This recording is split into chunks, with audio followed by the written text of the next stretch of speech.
Welcome to downtown St. Louis, Missouri. The Loco Beach Coconuts and Savannah Bananas clash for a fourth time this month, with the battle shifting to Busch Stadium for the weekend. Over 44,000 fans have gathered here in the home of the Cardinals, where the Bananas will have their final home series against the Coconuts this year. Two brands built entirely on spreading joy everywhere they go, but do not let the immaculate vibes cloud the fact that these are two of the best teams in the sport, entering the final 5 weekends of the season, where every game means more than ever before. And what a gorgeous night it is in the Lou to see the Coconuts and Bananas clash here in Busch Stadium. 84 degrees and blue skies everywhere you look as we bring you inside. With the statistical savant of Banana Ball, Josh Talevsky, I am Biko Scala. Happy Big Tiger Friday to all who celebrate. Thank you so much for spending it with us here in virtual Banana Land. Now, the Bananas are 6-2 against the Coconuts this year, but that does not tell the story of this season series at all. You can look at every Bananas win against Loco Beach this year. There's a couple plays that could have completely turned the tides in the opposite direction. Yeah, and I think Minneapolis just 2 weekends ago was a really excellent example of that. You had the Bananas and Coconuts clashing in showdowns in Game 2 that resulted in a Bananas win. And then in the series finale, it was Loco Beach with a come-from-behind win in the final inning against the Savannah Bananas to avoid a sweep. Nonetheless, the Bananas 6-2 against the Coconuts, and with one more win, they will secure the season series against Loco Beach.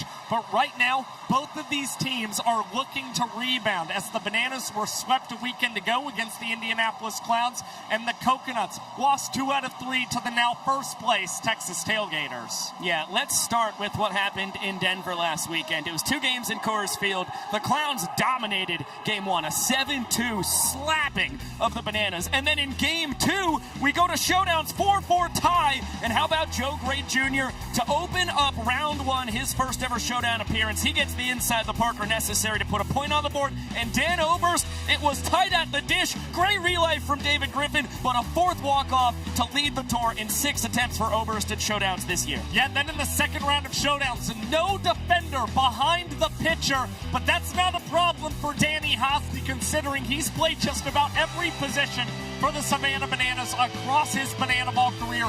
He gets the showdown shutdown. And then David Griffin, this is the first time he's ever pitching in showdowns. He gets the strikeout against Kyle Jackson. So the base is loaded for round 3. Nico Holsizer, the first pitch he ever sees in showdowns in his rookie campaign. He clears the bases, brings himself home as well. So all the pressure on DR Meadows. He comes through in the clutch as well. He's got as much speed as anybody inside the Parker again. It's 9-9 going to round 4. The 4th round is where it got crazy. The base is still loaded. Hosley was down 3-0 against Dale Francis Jr. 3 straight strikes to get the punch out, and then all Robert Anthony Cruz has to do is put the ball in play. He whips through it, and we went to 5 rounds for the first time in history. Yeah, how about Bobby Leday? First pitch he ever sees in this showdown's career, just out of the reach of DR, trying to make a Willie Mays-esque over-the-shoulder catch, and then soft contact from Alexiadis right to JBJ.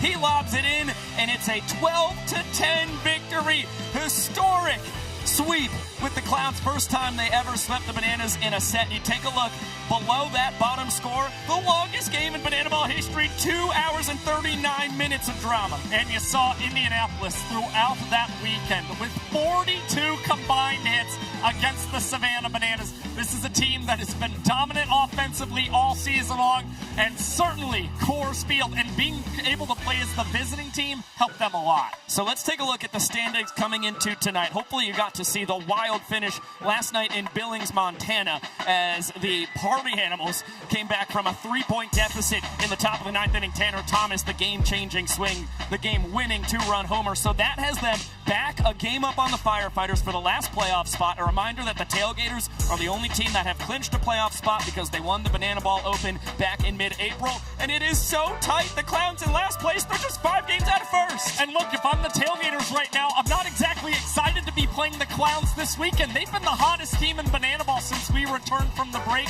Meanwhile, the Coconuts are just a game behind the Bananas right now. So if they secure a sweep, all of a sudden they jump the Bananas, get into second place, maybe even first, depending on what happens with the Tailgaters and Clowns. Right, so the top 4 teams will make the playoffs, and then whoever wins those semifinals go to the Banana Bowl, which will be the first of its kind here in the inaugural season of the BBCL. And breaking news this week here in the world of Banana Ball, it will be in Nationals Park in Washington, D.C. It will be free to watch on the Disney YouTube channel. Every single Banana Ball this year is free to watch on YouTube. You can also see it on Disney Plus, and you could still be there in person. The ticket lottery will be open until 11:55 p.m. Eastern this coming Sunday. And all teams are going to be represented at the Banana Bowl as well, regardless of whether they're playing in that contest. And just really cool to see fans from all over the nation come together in the nation's capital for the biggest game in Banana Ball's history. Right. All 6 teams will be there. The casts for all 6 teams will be there,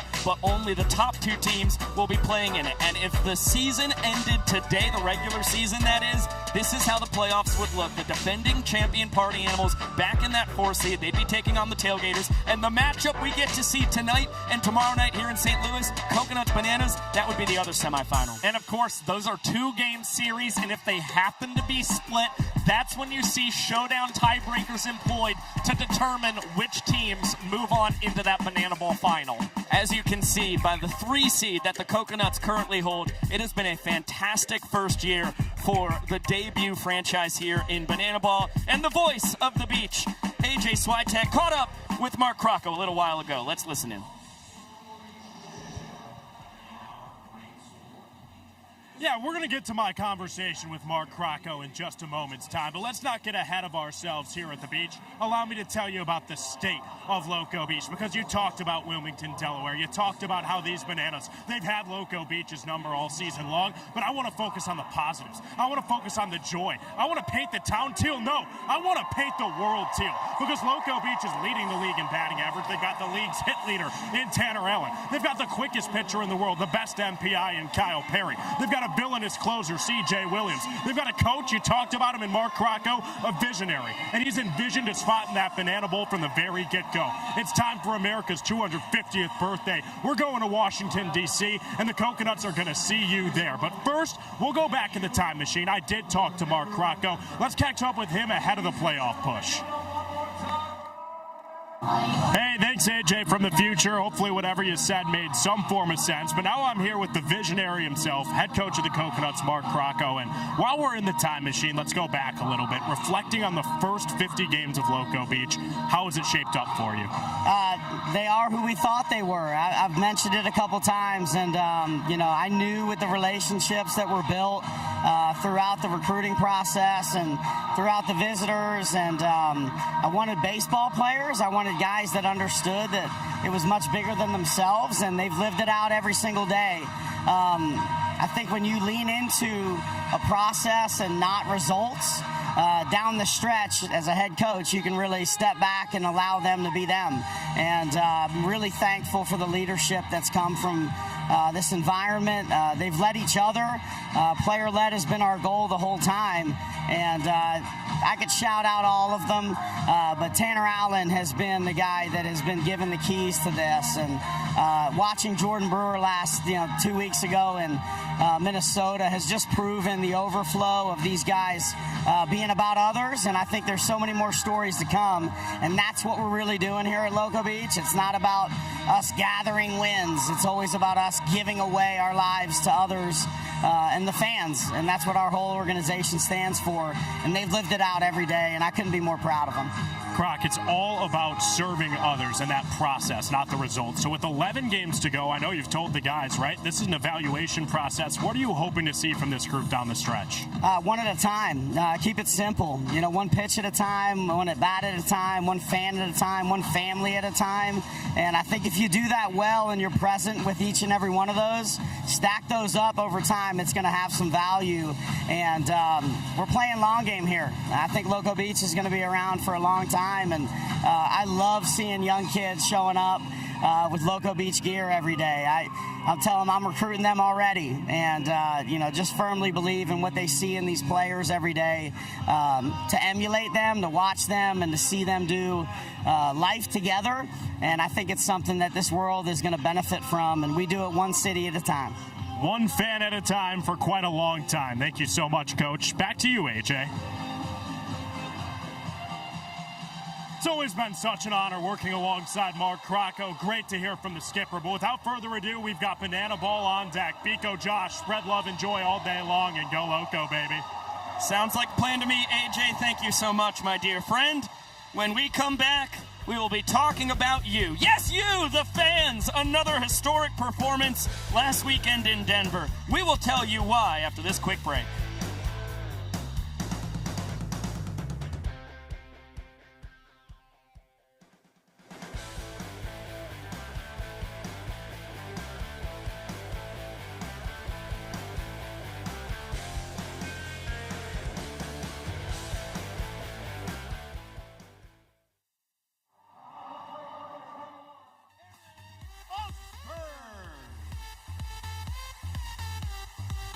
Third base, number 7, J.D. Urso. The extra hitter, number 4, Brett Carson.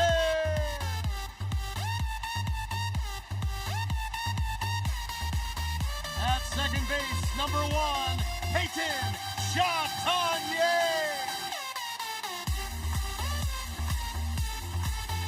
And the DH, number 31, Grady Morgan. On the mound in the bullpen, number 6, Drake Fontino. The Coconuts are led by Mark Crocco, along with Anthony Marks and Andy Morales.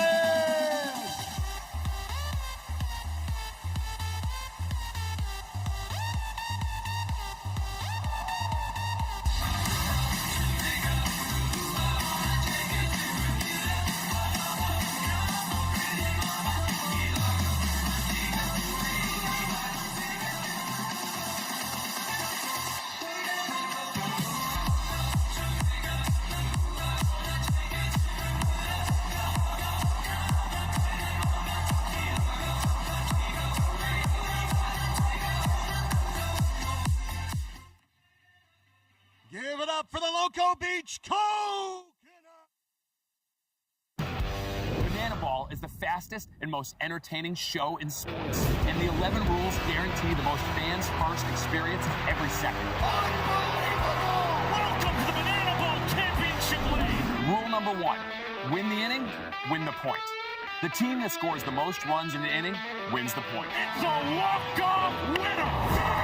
Oh my goodness! With the Equalizer Point, trick plays provide the away team an opportunity to earn a point going into the final inning.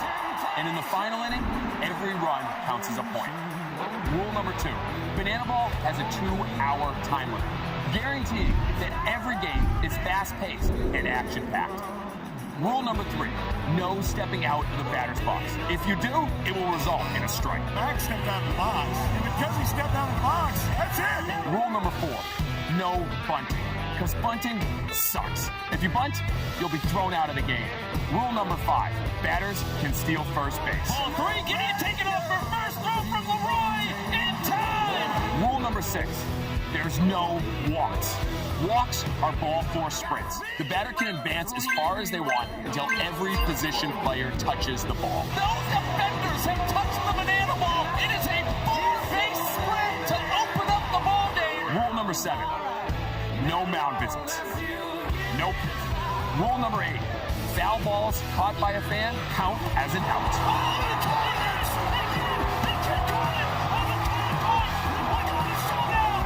Rule number 9, the showdowns. In showdowns, the best of the best face off in the biggest moment. One hitter versus one pitcher with one fielder behind him. And the hitter has to score. Rule number 10, the the Banana Ball Challenge rule gives the coaches and you, the fans, a chance to impact a call on the field. Rule number 11, the Golden Battle. Once a game, each team can give any player an at-bat, regardless of the lineup. This offers the biggest matchups on the biggest stage. Big on big. Let's go! Let's go! Let's go! Get out of here, ball! That thing has family! And those are the rules of Banana Ball. Thank you very much, virtual Jesse Cole, for a second straight weekend. After we give you the rules of Banana Ball, we've got to zoom in on rule number 8, which is the best rule in Banana Ball. That's objective, not subjective. If a fan catches a foul ball, it's an out. Of course, it has to be a clean catch. Last year here in the Lou, we saw 5 foul outs to the fans. But last week in Denver, we saw one fan record 2 foul outs just himself. Truly an improbable thing, and I mean, it'd be so tough to figure out the numbers behind that, right? Well, yes, right, but that's why we have Josh Talevsky. Josh, give us the data, my dear friend. The odds of this happening are 1 in 295,930,750. You're more likely to get struck by lightning twice. But this fan defied the odds in Denver. There have been over 7 million fans that have watched Banana Ball games since 2020, and they have seen 417 foul balls that have been caught for outs. What a catch! Oh my goodness! Based on these numbers, you'd have a 0.006% chance to get a batter out at a game. But to do it twice, that's virtually impossible. All right, we go to Coors Field, bottom of the third. Dan Oberst leading the tour in foul outs to fans. He does it again. You see our hero with the Banana Ball extended in his hand, getting the high fives, an unreal snag. Some more heartbreak for the Bananas, and a good thing for the Indianapolis Clowns, hunting a point in this ball game. Now, 3 innings later, Nico Holzheiser, he has never fouled out to the fans in his career. Same section, and lightning strikes twice. How about that guy getting the high fives and holding up the 2 in his hands? He can't even believe it that he made that snag. It is truly one of the most remarkable things we have ever seen in Banana Ball's history. One of the greatest plays in this sport's history. It didn't even happen on the field. Now here's the big question. Will we ever see this happen again? Well, Josh, will we? It seems rather unlikely, but you know what? I've learned that anything can happen in this sport of ours. Speaking of surprise appearances from Kristen Bell, Derek Klena put on an unbelievable combo performance with the Frozen Star last weekend. He'll chat about it when we come back.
This weekend.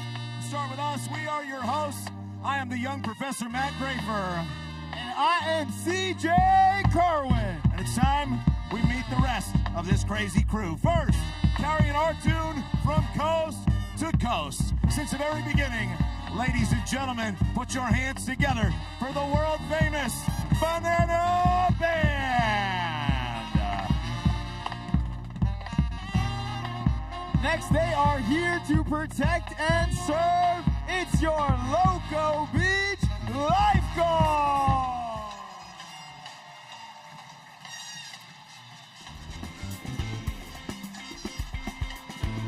Welcome back into our 2026 Banana Bowl World Tour pre-show presented by DQ. DQ, happy tastes good. A little while ago, Sam Bauman caught up with Derek Klena. Let's listen in.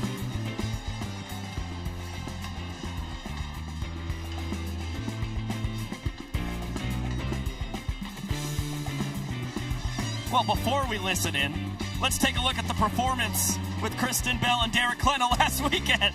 Well, this is an organization where we always talk about plussing the experience and raising the bar. And I think this performance with Kristen Bell and Derek Klena is the encapsulation of that. The greatest entertainment moment I have ever seen on a Banana Ball Diamond. Certainly something for all of the other Banana Ball teams to try and aspire to accomplish. And so it was really cool to see Klena and Bell just dazzle 50,000 folks over in Coors Field. And for more on that performance, now let's check in with Sam Bauman.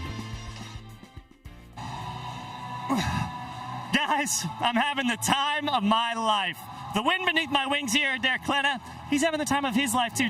Derek, talk to me about last week when you were in this position. It was amazing. It looked a lot like this, honestly. Just gazing into someone I admire so much, into their eyes, but this is really taking me back, Would you like to come down? I'd love to come down. He's so strong, but he's got a whole day ahead of him. Derek, talk about, thank you, first off. So brave. Talk about Kristen Bell, getting the opportunity to work alongside a pro, and her, of course, getting to work alongside of you as a professional. Oh, man. It was like one of those bucket list opportunities for sure. She couldn't have been more gracious, more professional, and more willing just to kind of go there for us. And, if you're going to come to the Banana Ball field, you got to be willing to go for it. And I think that's what made the experience so amazing, is how game she was. And then to see the way that the fans and the community kind of, embraced the performance and loved it. And we gave the people what they wanted. It was kind of a dream come true thing, and she just couldn't have been better. Derek, you look back on some of the big moments you've already had. Full inning after a performance, being a showman of the game. Phantom of the Opera, your performing career, and you see what you've done in just the last few months here. Is it kind of unreal what you're able to put yourself through? Yeah, I'm still kind of in disbelief. It seems like I have my best outings when I can't really see much on the mound. So we're gonna try to roll with some entertainment that features that aspect. I'm better if I just don't think and I just throw. And so having the Phantom gear and the Blues Brothers and all that, was just icing on the cake. But getting to come out here with my brothers and pursue both my passions in one place, it's been a dream come true. Honestly, like a once in a lifetime experience. And I owe a lot of the joy that I get from it, from the community and the organization. And it's been a dream, man. Now, Derek, you've gotten to work with Kristen Bell. You just got to work with me. Aside from those two, someone else you've got your eye on, maybe that would make the list of the next Derek Klena collab? Give me some Harry Styles out here. Give me Harry Styles, maybe a little Bruno Mars. I don't know, Youngblood, if you're going a little nicher, if you want a little Aerosmith vibe. I don't know, those are top for me. Jonas Brothers would be sick. Good friend of mine, JoJo, I've been trying to get her out here for a bit because I know she would just crush it. We've got some people on the docket that we've been trying to pull in, but that's kind of the fun of it. Every week is a new adventure, and every stadium presents new opportunities, and so we'll see what we pull together. A performer on the stage, on the mound. And let me tell you, for all those people he listed there, guys, if you collab, you'll get millions of views. It worked for me that one time. Pico, Josh, Derek Klena, he's figured something out. That he has, SB. Thank you very much, my dear friend. Fans getting rowdy here in St. Louis. We are oh so close to first pitch between the Coconuts and Bananas in Busch Stadium.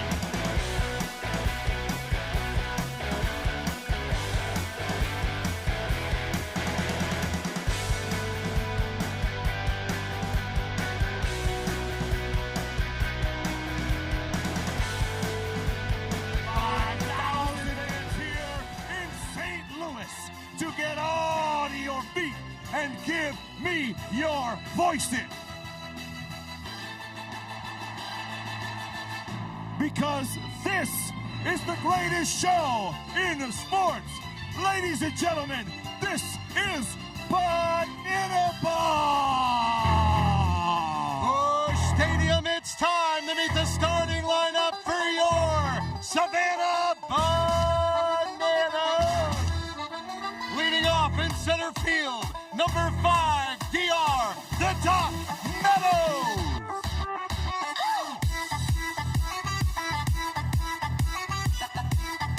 At third base, number 4, Kyle K.J. Jackson.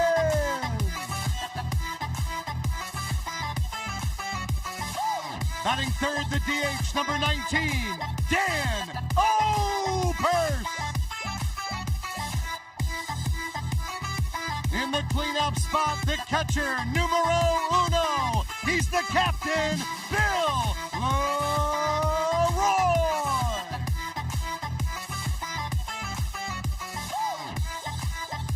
In right field, number 2, Reese Superman Alexiadis. In left field, number 15, we call him Rex, Robert Anthony Cruz.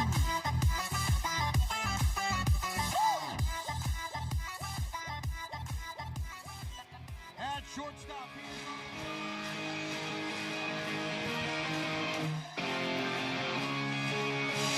Welcome back into our 2026 Banana Ball World Tour pre-show presented by DQ. DQ happy tastes good. What a beautiful venue for Banana Ball Busch Stadium is. What a pleasure it is to get to play our third ever game here in the home of the St. Louis Cardinals. 20 years old, Busch Stadium. Boy, time flies when you're having fun, and what a way to open it up.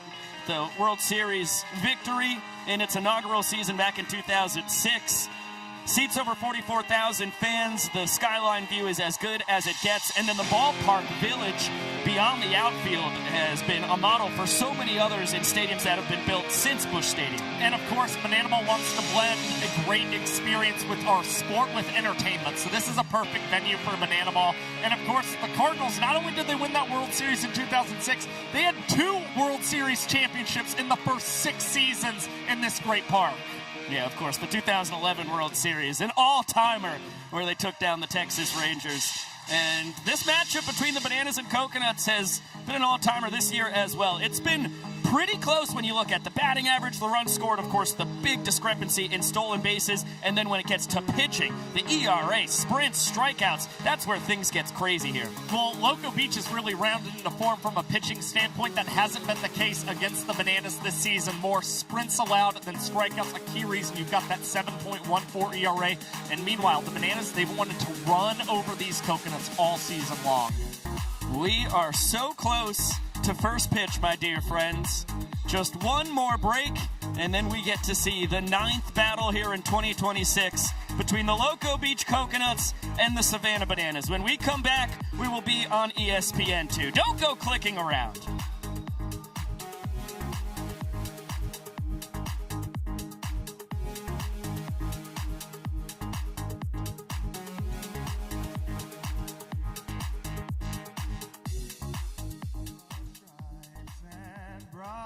Stars through the perilous fight, o'er the ramparts we watch were so gallantly streaming, and the rockets rock alive, the bombs bursting in air gave proof through the night that our flag was still there.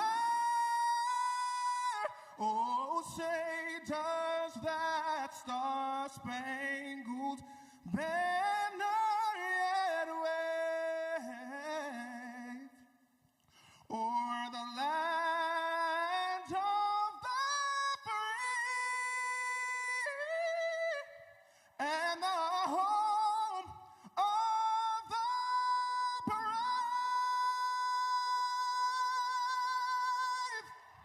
Let's hear it for Bouchard Owens.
off the 6th inning and stunned.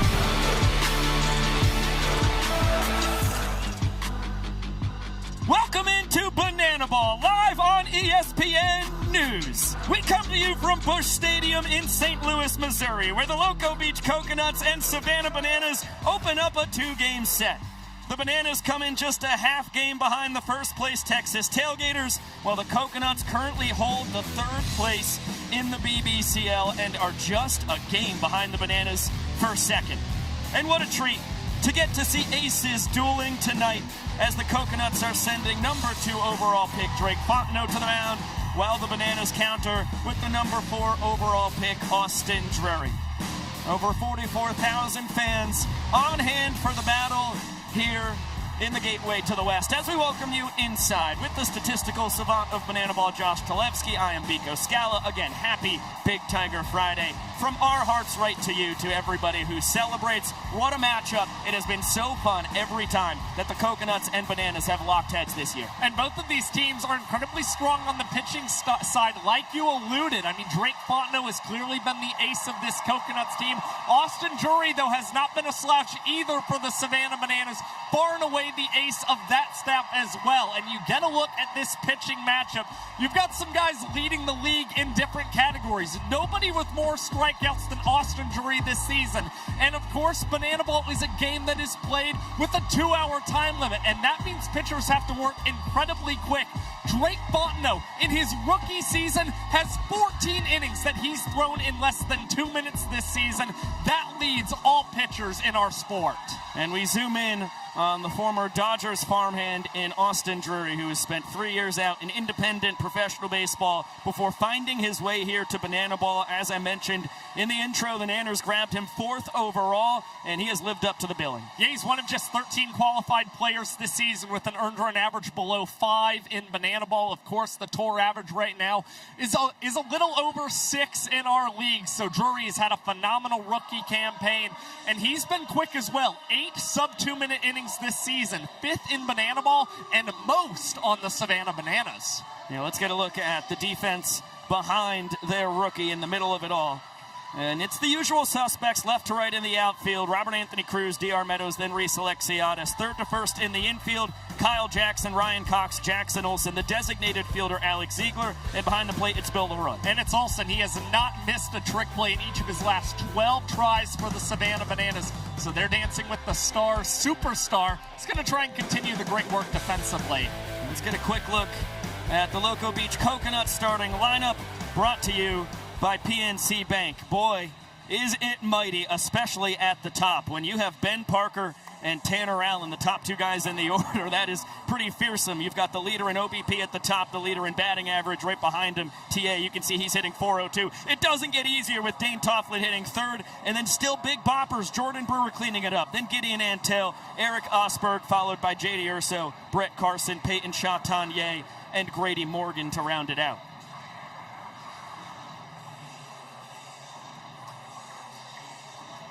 Full capacity crowd.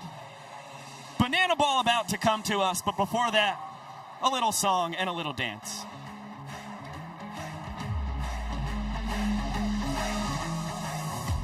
Started with one, made it a movement, making it fun, not making excuses. Out in the crowd, it's getting loud, ready to lose it. Put your hands past where the roof is. Come and take that ride, gonna change your life. Are you ready? Are you ready? Leave the world behind, gonna blow your mind. Are you ready?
St. Louis, if you are ready for the show to start now, then here is what I need. When I count to 3, I need you to yell at the top of your lungs, start the clock. In 1, 2, 3. Showtime! Leading off for the Loco Beach Coconuts, Ben Pumps Parker.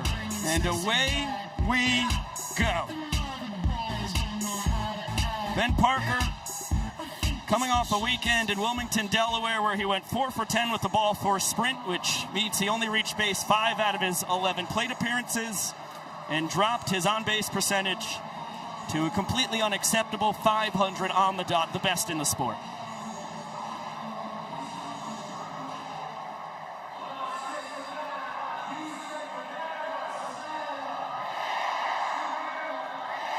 The 7th overall draft pick.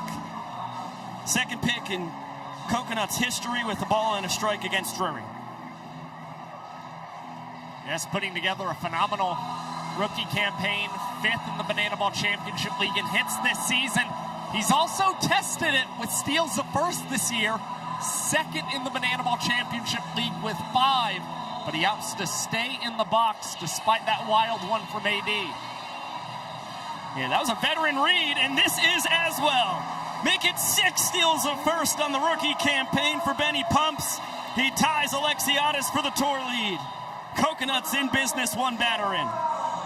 That's just great awareness, and that's another aspect of Banana Ball that actually raises that on-base percentage for you. So for Ben Parker, he once again continues to push the aggressiveness, get himself on base. And now the defending Banana Ball player of the month, Tanner Allen, lines this into the right center field gap, and that will fall in for a base knock.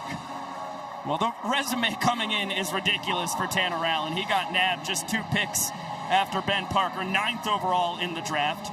This now extends it to a 36-game on-base streak, a 16-game hitting streak for TA, who was the 2021 National Player of the Year and National Champion when he was at Mississippi State. Dane Tofflin giving the fans an opportunity, no catch in the sweet level of the second deck. It's runners on first and second, no outs. And Tofflin putting up video game numbers as well. As you see, the batting average at 359, the OPS north of 1,000. Heater fills up the zone, the called strike. Motion by Vincent Chapman, the dancing home plate umpire. 1-2. Right back to the heat, jam shot, foul. We'll do it again. Well, Dane Tofflin's in a little bit of a slow spell right now for the Loco Beach Coconuts. Just a 227 average since we turned into August. And only 1 run batted in across his last 10 games for Loco Beach. So he's certainly due for one sometime sooner or later. Another 1-2. Heater misses low. Since where pitching is so tough in Banana Ball, we talk about it all the time, but you really want action on this 2-2 pitch if you're a pitcher, because 4 balls to Tofflin would score a run. A check down to first. Tofflin was able to check his swing. First base umpire Andrew Gerard says Tofflin held up. Dangerous payoff coming from Drury. Foul ball, second deck, no catch.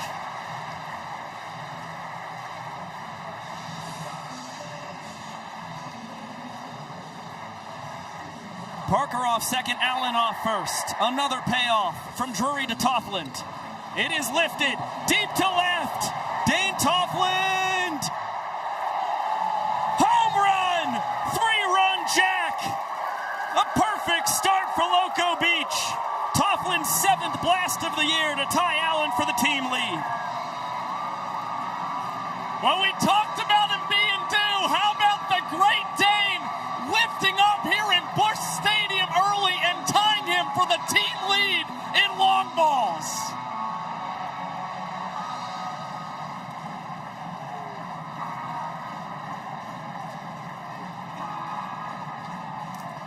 You get a look at the prolific pop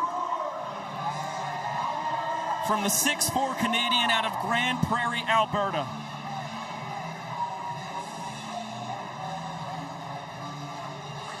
Guy who crushed the Frontier League and was a fantastic teammate of Reese Alexiadis's on the Ogden Raptors in the Pioneer League in 2023. Last 2 years spent in Colorado Springs on the Rocky Mountain Vibes. Tore it up once again.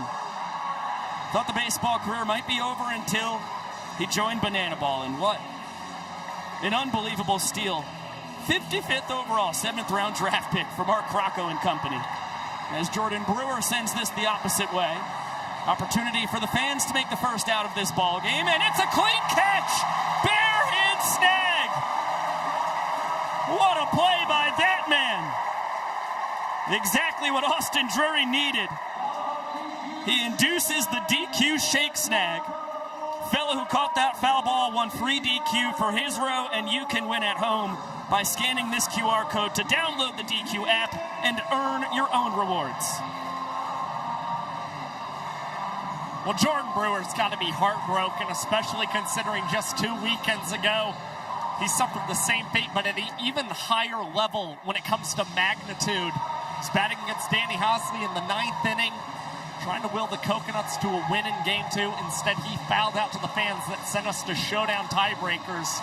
And, of course, that was a game the Bananas eventually won against Loco Beach. Gideon Antel knows all about fouling out to the fans. Fouled out to the fans 3 straight plate appearances in Minneapolis. It's been a fantastic rookie year for the Ant-Man here in his home state, the pride of Licking, Missouri. Grew up about 2.5 hours southwest of us here in St. Louis. Diehard Cardinals fan. Got to have him out on the Party Plaza pregame. We'll have him mic'd up in the 3rd inning tonight. Shining star here in his first campaign in Banana Ball. He hits the bounding ball over to KJ. Quick transfer over to first just in time to get the speedy Antel for out number 2. Nice play from Kyle Jackson, and Gideon Antel runs incredibly well. So a slow roller there. It doesn't give you a lot of opportunities to collect the trick play. AD already down 3 runs here in this inning. You're trying to help him out as he's already at 22 pitches. That's a right call from Kyle Jackson just to make sure he made that play and recorded an out without the trick play. Eric Osberg, that is a big-time piece of hitting, slapping it the opposite way. 2-out knock for the former Tampa Bay Rays farmhand. It's very honest with you. It has not been the rookie year in Banana Ball that the Coconuts' 4th rounder has been hoping for. But with 5 weekends still to go, as Ziegler's able to knock that down and make sure it doesn't get too far away, designated runner Armani Henderson will stay put. Saves his pitcher in E1 right there. But Osberg still plenty of time. This is the 51st game of a 61-game season for Loco Beach to turn the season around. It hasn't been a disaster. He's got a .357 on-base percentage coming in as Urso makes it back-to-back 2-out knocks. JD aboard, and Henderson will go station to station.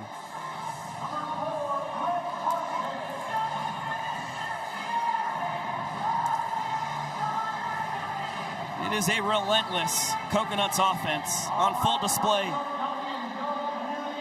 here in our first half inning of action across this 2-game set. Brett Carson, here in his 2nd year in the sport, is the 8th Coconut to swing it.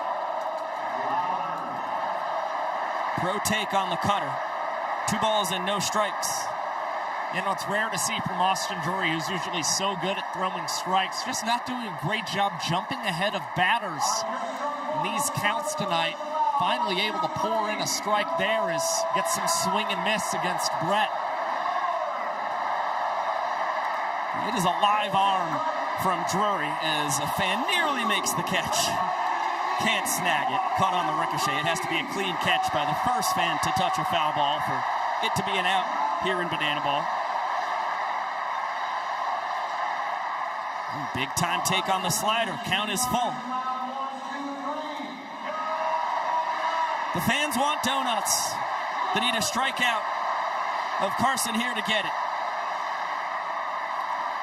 Foul ball. 2nd deck, no catch.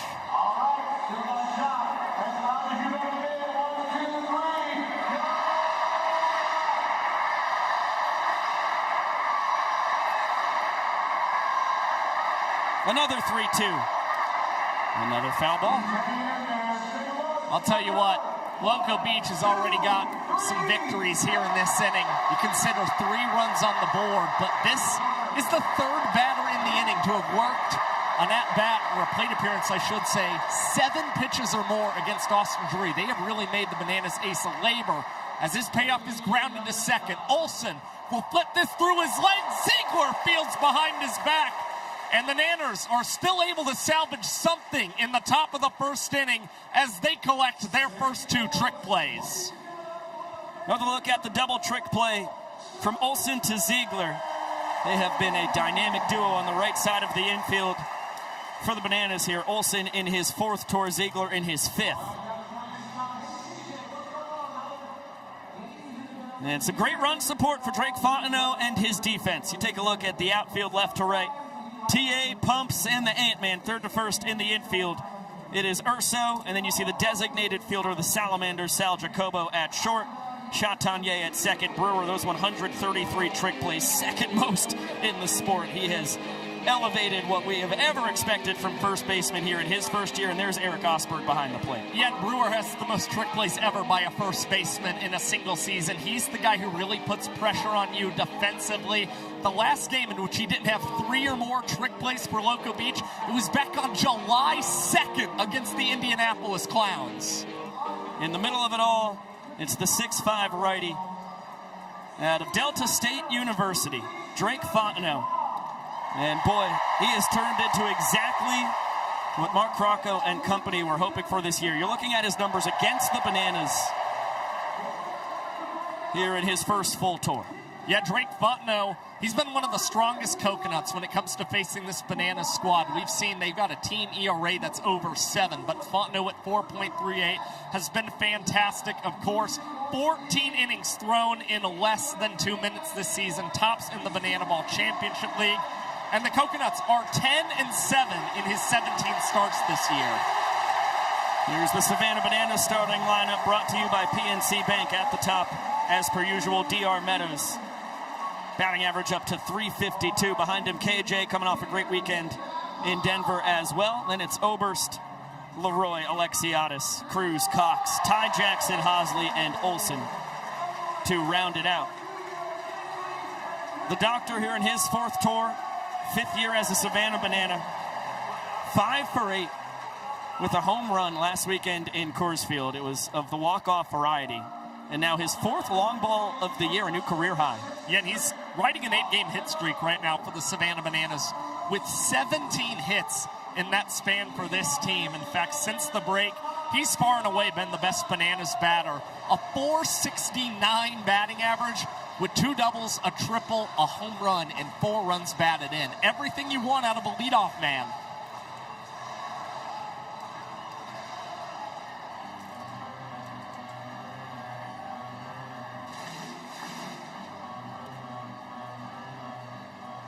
Two balls and a strike on DR. A couple of D2 Warriors battling it out to open up the bottom of the 1st as you got a quick look at Split, the Bananas mascot. Just lounging out there in Freeze's lawn, as they call it.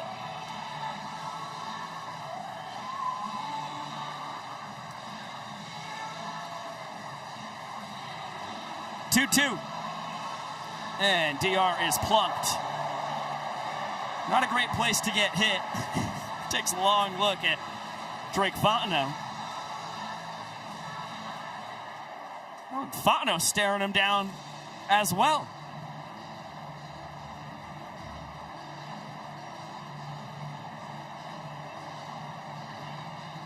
We got Ty Jackson, Reese Alexiadis. They've joined Meadows at the dish. Now Fontenot's got backup. Jacobo and Chatagnier on the mound. More Nanners spawned at the dish.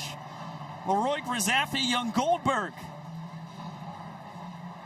Coconuts counter with the additions of Urso and Brewer. And now Rack, Olsen, and Hosley, as well as Parrish, all join DR at the dish.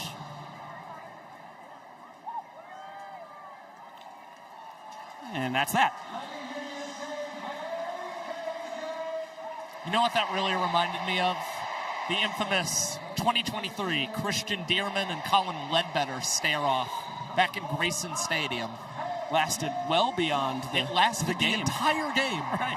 They were still And into the party plaza. correct.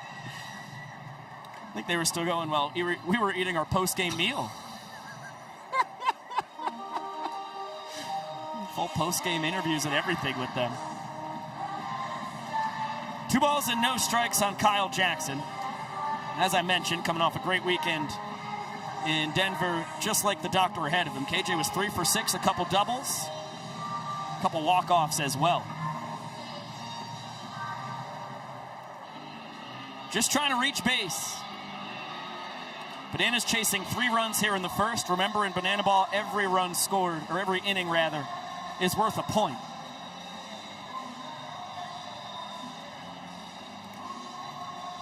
And the heater gets the outside corner to work the count to 3-1. 446 on base percentage for Kyle Jackson. Best on the Bananas as DR was off on the 3-1. Coconuts have to get it around the infield and outfield before the ball is live. And Gillum gives Meadows a stop sign at third. So hit by pitch, a ball for a sprint. And just like that, the door has been left ajar, and now the Bananas' best bat in Dan Oberst represents the inning-tying run. And I'll tell you, we mentioned how surprised we were to see Austin Drury all over the place. The same can be said for Drake Fontenot right now. Not exactly pounding the zone very effectively. And Dan Oberst, leading the Bananas in home runs this season, certainly has the capacity to tie this inning with just one swing. Nice slider in there to even up the count at 1-1. Goes right back to the bender, front doors it. The ball in 2 strikes now. Check on KJ, who's been dancing off of first. He's a very effective base runner, 12 steals. He's only been caught once this year. Fastball fouled away. Chance for the fans. Yeah, perfect catch. Barehanded snag. Dan Oberst is up to a dozen foul outs to the fans this year. He is on another level. And there are boos coming down in Busch Stadium right now. Folks clearly not happy. Dan Oberst, a victim of the foul out to the fans here early in this ball game. These folks in Busch Stadium showing off some impressive defense already, too. And we're not even through 1 inning of play. Had the pleasure of sharing an elevator ride with Dan yesterday. He said, "I think I'm going to foul out to the fans this weekend." I said, "I certainly wouldn't bet against it." 1 plate appearance in.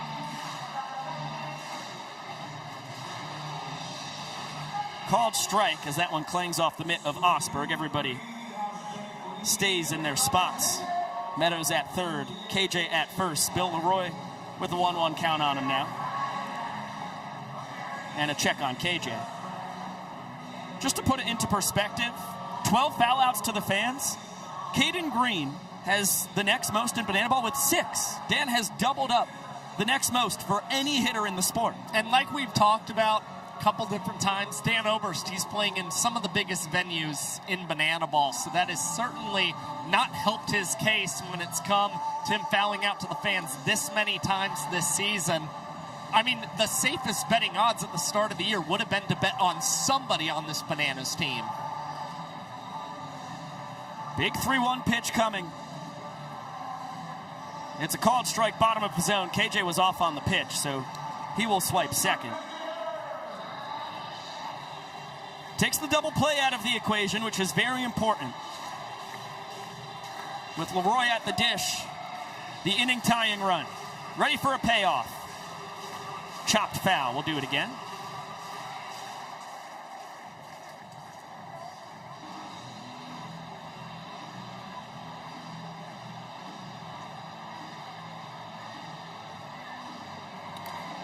Did Leroy go around? Check to first. He did not. Fontenot is barking at Andrew Gerard, the first base umpire. He thinks he was robbed there. Leroy hustling into second. And welcome into Banana Ball Live on ESPN2. We are in the midst of a whale of a first inning. Coconuts with 3 runs on the first 3 batters of the ball game. It went steal of first base from Parker, single from Allen, 3-run homer from Toppland.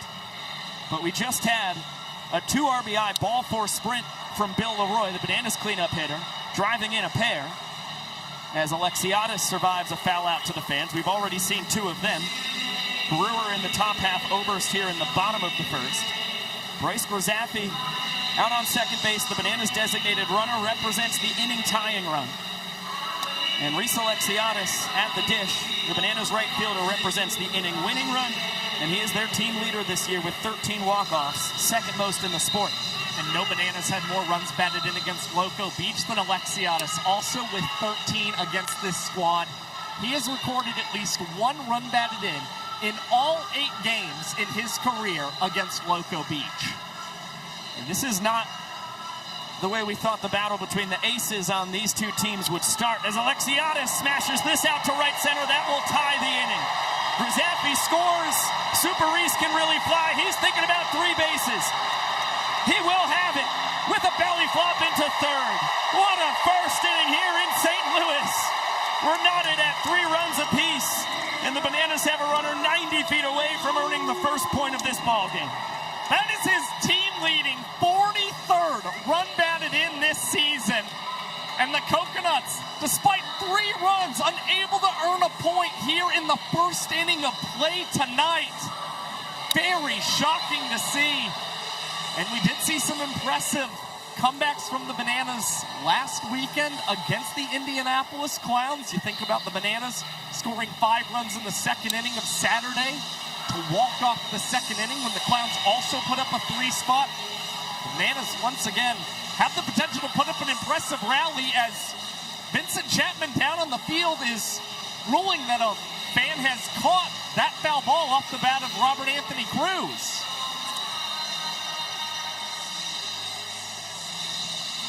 See what the video evidence shows.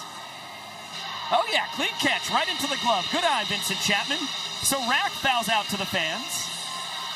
That has produced both outs for Drake Fontenot and the Coconuts this inning. You saw the fan drop the ball after. That was too late. So Oberst and Cruz are both fouled out to the fence. That's 3 of the 5 outs in this ball game so far have been foul outs to the folks in the seats. Over 44,000 on hand here at full capacity crowd in St. Louis.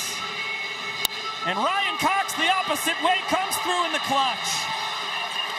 Walk-off knock from the glove magician. What a wild first inning of action. Here in the gateway to the west, Bananas lead 1-0. That is the quintessential Ryan Cox knock right there. A beautiful piece of hitting to the opposite field. And the Bananas rally to come all the way back and take an early 1-0 lead.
Oh my gosh, YouTube, I just realized it's just been us. We're going to be back on ESPN2 in like 20 seconds. But hi, love you.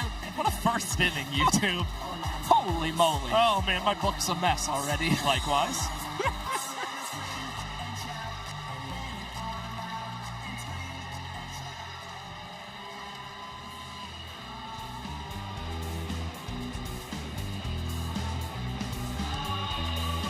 Welcome back into Banana Ball live on ESPN2. Bill Leroy, the Bananas backstop, showing off his flexibility in between innings. And then Peyton Chatagnier will survive this foul ball to Alex Ziegler. Trick plays missed do not work like errors when it comes to official scoring. That will only turn into a trick play missed if Chatagnier reaches. Whereas if that was just a true error in foul territory, Ziegler would have gotten the E for it. But another life for Chatagnier, who's behind 0-2. 9-10-1 in the order here for Loco Beach, who put 3 runs up in the top of the first and could not turn it into a point. Bananas rallying for 4 in the bottom half.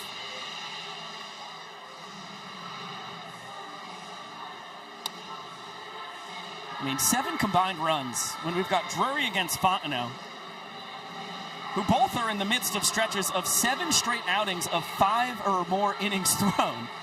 And AD with the strikeout, his first of the ball game. Nice bounce back to open up his second inning of work. But you got a guy here in Austin Drury who's well north of 30 pitches, and Fontenot had to throw 29 in the bottom of the first. Yeah, it was pretty wild stuff overall. You had Drury throw nearly a 10-minute inning, and for Loco Beach, Fontenot was right around 8.5 minutes as well. Now Grady Morgan hits this over to second. Olsen will field, and Grady Morgan called out at first base. He's going to save the stretch from Alex Ziegler enough to beat Grady Morgan, but Loco Beach is going to invoke their challenge. Yeah, I score in pen. I was not writing this at all. That was pretty clear from up here. That's Morgan beat that out. That's what I thought, to be quite honest. That is incredible speed from the 10-hole man for Loco Beach. There's a big tiger rumbling down the line. Grady 6'2", 220. He can fly. So an infield single for Grady, who's really heating up across these last 2 weeks. He is now 5 for his last 14 with a couple ball four sprints across the last 2 weekends, 5 games played. OPS north of 1,000. And that is huge for Mark Crocco from his 10th round draft pick. Heck of a job turning the lineup over as Ben Parker, who stole first base on a wild pitch to open up this ball game, is behind no balls, 2 strikes. As the heater misses wide. A good spot there from Austin Drury and Bill Leroy, trying to see if Parker would expand his zone just a little bit as they were trying to nibble just outside. And now Drury throws this one into the dirt. We run the count even 2-2 against Ben Parker, who's batting very well here in the month of August for Loco Beach, a .391 average. Foul territory. Ziegler makes the catch. As you get a look at the Bananas team scattering. Another one of the oddities in Banana Ball. Teams like to hang out outside of the dugouts, keeps them in the game. They get to dance. Fans can see all the bonus shenanigans. And then when balls get hit their way, they have to go straight into evasive maneuver mode.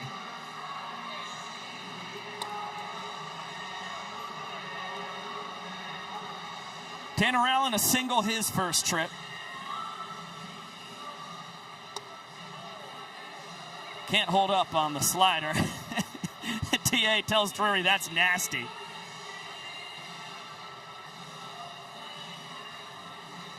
And he goes fishing again.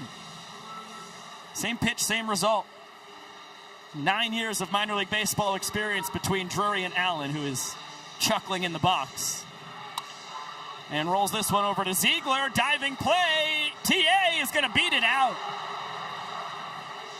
And that's going to end up being an E3 as Morgan gets over to third on the errant flip from Ziegler. It's one of those in-between plays. Easy to be a Monday morning quarterback. I think Olsen probably could have gotten to that. If I am Alex Ziegler, I'm apologizing to Jackson Olsen. That's a play I would be expecting my second baseman to try and make. I just focus, if I'm the first baseman, on covering that bag. Instead, it puts Drury in another sticky situation. Guys on the corners, and Dane Toughlin already has a 3-run homer in this ball game. He just snuck out to left. As he launches this one out to right center. Reese Alexiadis eyeing it up. Tip drill. Meadows into the cap. A double trick play to put an end to the top of the second. With the Bananas now up to 4 trick plays on the evening. They've ended both innings defensively with double trick plays, trying to deny the equalizer point, as we will send it down to check in with AJ Swiatek. Oh, it's not just a check-in with AJ Swiatek. It is a check-in with the hottest name in sports, Danae Benitez. First ever season of the WPBL. You're leading in average. You're leading in home runs. What's it felt like to be a part of history? Oh, man, it's been incredible. I've been working my butt off behind the scenes, so I'm just happy that it's paying off at the right time. We're getting women's baseball out there, and we're here to stay. Well, it is certainly paying off. How would you say your time here in Banana Ball with the Coconuts helped prepare you for the WPBL? Man, these guys are elite. So they've leveled up my game in so many ways, on and off the field. So grateful for my boys. Happy to be back for today and excited to continue. Danae, what's it like being back at the beach? Oh, it's incredible. The vibes are great. I'm ready to dance it out. We got something special happening later, so we're going to have to see about that one. But, man, the beach is always great. Man, you've got me excited for later already. But let's talk about earlier. You surprised the team. They didn't know you were going to be here. What was that like? Man, that was really cool. So we had the day off today. I didn't have a game, so I drove down here. Had to come see my boys. I didn't tell anybody, so they were super surprised, and that was just an incredible moment. And you had a group of Coconuts come out and support you. They watched you hit an Oppo bomb. Everything's going Danae's way. What's it like knowing you've got this group having your back throughout the way? Hey, this is a special group, and for them to have my back means everything to me. These boys are my family. They mean so much to me off the field and on the field, so happy to come support them today. They came and supported me, so it's so cool. Well, Danae, you're one of the most fans-first individuals in the world. I've seen you bring it to the WPBL. You brought it to the beach from day one. What message do you want to leave the fans with tonight? Man, be you, have fun, do what you love to do, and beach to you. That's what it's all about. Spread love, spread joy. We're bringing the beach to you. Biko, Josh, national treasure. Couldn't agree more. Beach to you as well, Danae. Right back at you. Oh, it is so great to have her back in Banana Land for the night. Talk about tearing up the WPBL. Woo! Those numbers are nuts. Oh my gosh, it is unbelievable. It boggles my mind. 6th overall pick, representing my home state of New York. And golly, we showed the graphic. I think it bears repeating. Across 9 games, how about leading the league with 8 home runs, 1 more than the Bananas' own Kelsey Whitmore. The entire slash line as Ty is on a hop to Jacobo. There's the professor, smooth as silk, under the leg from Brewer. Gnarly double trick play from the Coconuts, their first 2 trick plays of the ball game. And you're seeing just what makes Jordan Brewer such a weapon over there at first base. I don't think there's anybody who has the flexibility that JB does at that bag here in Banana Ball. Meanwhile, Sal Jacobo continues to show why Mark Crocco uses him as that designated fielder just about every ball game. And the Coconuts have now cut the Bananas trick play lead in half. Yeah, what a weapon they are. Talked about it in between the top and bottom of the first inning. Right back up to shoot. Danny Hosley opens up his weekend with a sharp single. But you got Brewer now to 134 trick plays. That is second most in the sport. Jacobo with 108 trick plays. That's 4th most in Banana Ball. And the young professor has something to say. And he spent 7 seasons as a member of your St. Louis Cardinals. Please welcome Matt Big City Adams.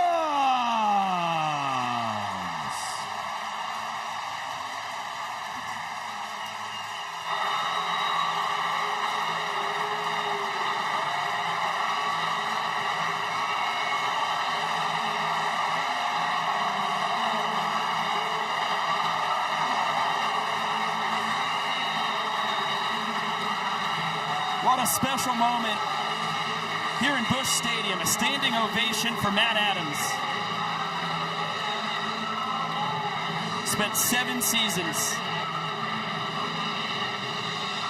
out of his 10 years in the bigs right here in St. Louis.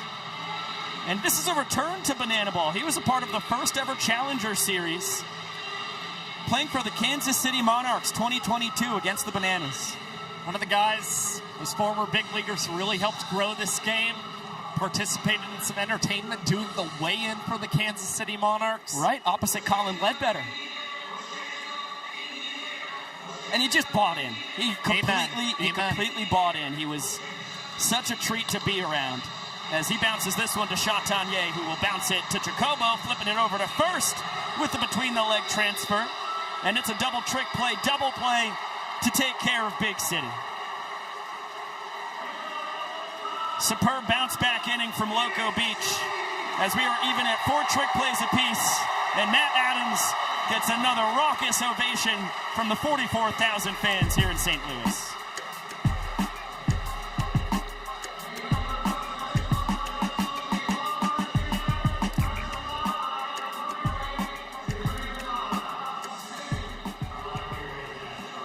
One of my favorite parts of our show. It's time for the crowd sing-off. In just a moment, Shark's going to play 3 songs, and when the lyrics stop, you have to finish singing those song lyrics. We're going to turn into a little bit of a competition. CJ, who do you got over there? I'm over here on top of the third base dugout, representing the entire left field side, and I got a feeling that this side will be the loudest side. We'll see about that, CJ, because I am over here with the first base side and everybody in right field, and we are the best in class of St. Louis. It's going down, baby. Shark, hit that music. Here we go. Life is older than the trees, younger than the mountains, growing like a breeze, country road.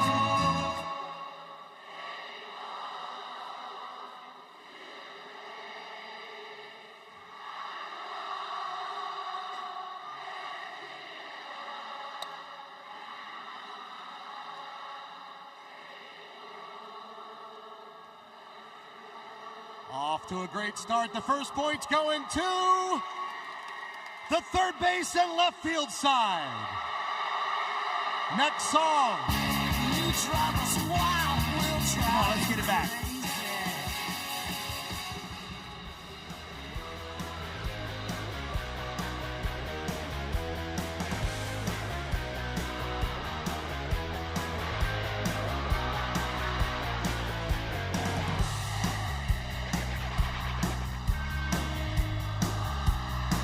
To the top of the third inning we go. Savannah Bananas lead the Loco Beach Coconuts 1 point to nothing, outscoring Loco Beach 4-3 in the first. And you take a look at beautiful Busch Stadium, 20 years old, has seen 2 World Series championships for the Cardinals, first in the inaugural season of '06, and then one of the greatest World Series of all time, of course, in 2011, David Freese, the hero, LCS and World Series MVP.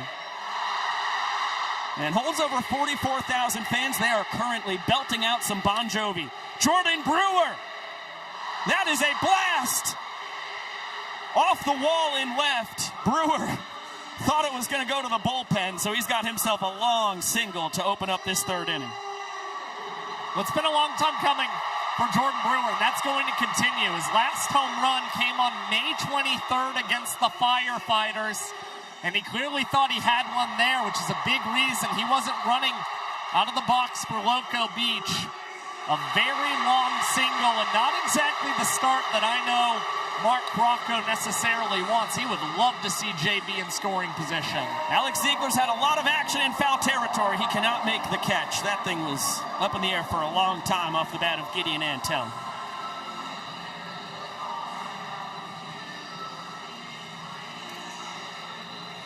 All-out effort from Ziggy. Antella ground out to third his first time. And he'll Have to wait for a little boogie woogie. Drury bringing in Olsen and Cox for the choreographed dance.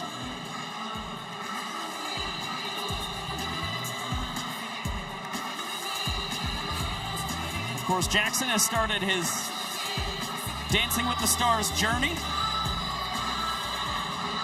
Does not get a break from the dancing back here at Banana Land. Do you think that one feels like a piece of cake now? It's got it. I would expect that. I think the difficulty is a little higher Dancing with the Stars world than here in Banana Land. Sometimes Maceo can put those guys through the ringer. No doubt about it.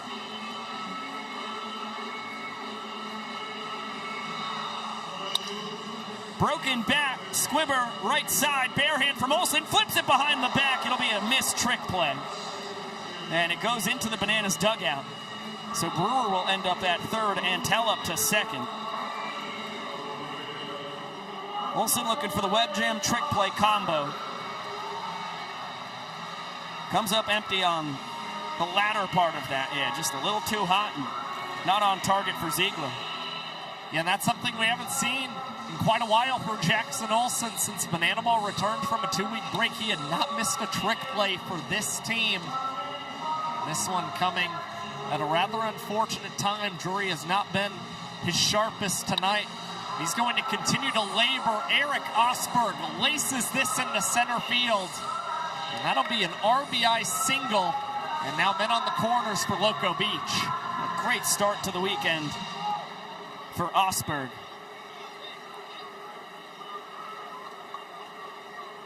Pride of Florence, Massachusetts, now 2 for 2, and he has scolded both of his singles. Dene Benitez leading the run-scoring celebration. Baller Jacobo, Krem, and Chatanier out there with her. And it gives us a great chance to just brag on Dene a little more because we were rudely interrupted by Banana Ball earlier. Get another look at second knock of the ball game for Osberg. Dene hitting .647, .667 on base percentage, a .1382 slug. Those are all leading the WPBL 9 games into her career. 24 RBI. That's what I can't believe. In 9 games. She's averaging more than 2.5 runs batted in a ball game. Oh, it's ridiculous. 8 steals. She's stolen 8 bases. The next closest is 4. Oh my gosh. It's been so fun to watch. It's just been an auto repost for me on Instagram every time I see a Dene Benitez barrel. And there have been plenty. It is really ridiculous.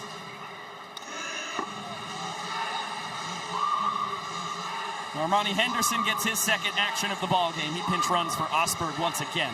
Remember, the designated runner can pinch run one time every trip through the order. And with the Coconuts as the away team for the first time in their last 14 games, could be a busy night for Armani.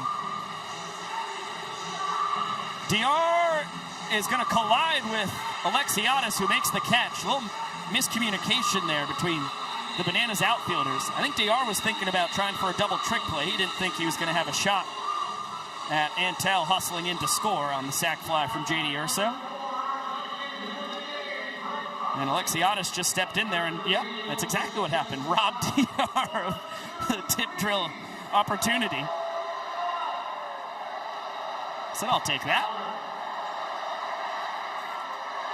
And a 2 spot for Loco Beach after they drove in 3 in the first inning and failed to turn it into a point. As Brett Carson laces this the opposite way. That's going to fall down fair.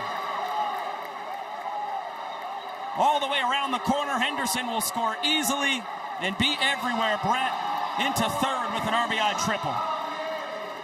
And that is such a cool moment for Brett Carson, a kid who, despite growing up in Ohio, was a Cardinals fan as a kid. Got to go to a Cardinals game in July of 2011 for his 11th birthday. And now 15 years later, he is back getting to play in this dream ballpark. And for the rest of the time, now we can say he's got an RBI triple here. Yeah, that is awesome. First triple of the season, third of his career after He had a pair with the Texas Tailgaters last year in his rookie campaign. And now Austin Drury about to fire his 67th pitch. Peyton Chatagnier, the lone strikeout victim for either team so far here tonight. Ball game that has been offense galore. Just able to get a piece of that one, too.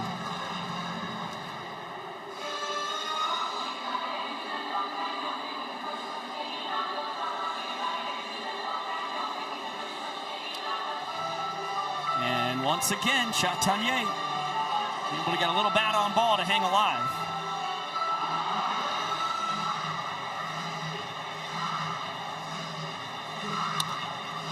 Lofts this one out to right. Super Reese. Firing home. No chance to get Carson. Another sac fly for Loco Beach, and now 4 runs put across here in the top of the third as Chatagnier has the sacrifice fly. Yeah, Reese Alexiadis, he's got so much confidence in himself that he believed he could throw out Brett Carson at home plate. With the Coconuts already with a 3 spot in this inning, I might have taken a trick play there, surrendered the run regardless, just made sure that I can try and help my team deny an equalizer point, because if Loco Beach has more trick plays than the Bananas going into the final inning, they'll earn an extra point tonight. About a laser beam through the 4-hole. Grady Morgan, 2 for 2 on his night. He stays scorching hot. And back to the top of the order we go. To get a quick look at the tattoos on the shaved head of Grady Morgan, which has become a tradition for him here in his first full season in Banana Ball. So we'll put them on before the first game. They usually last the series. Ben Parker, the 8th Coconut to swing it.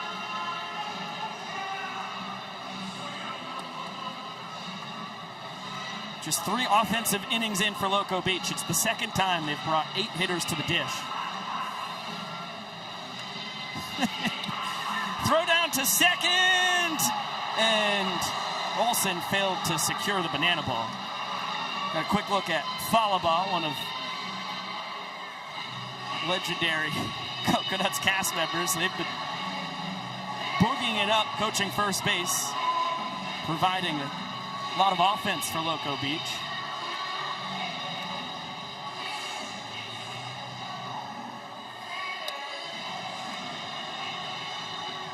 So Morgan into scoring position. His second steal in as many tries this year. And a 2-1 to Ben Parker is fouled away, evening up the count.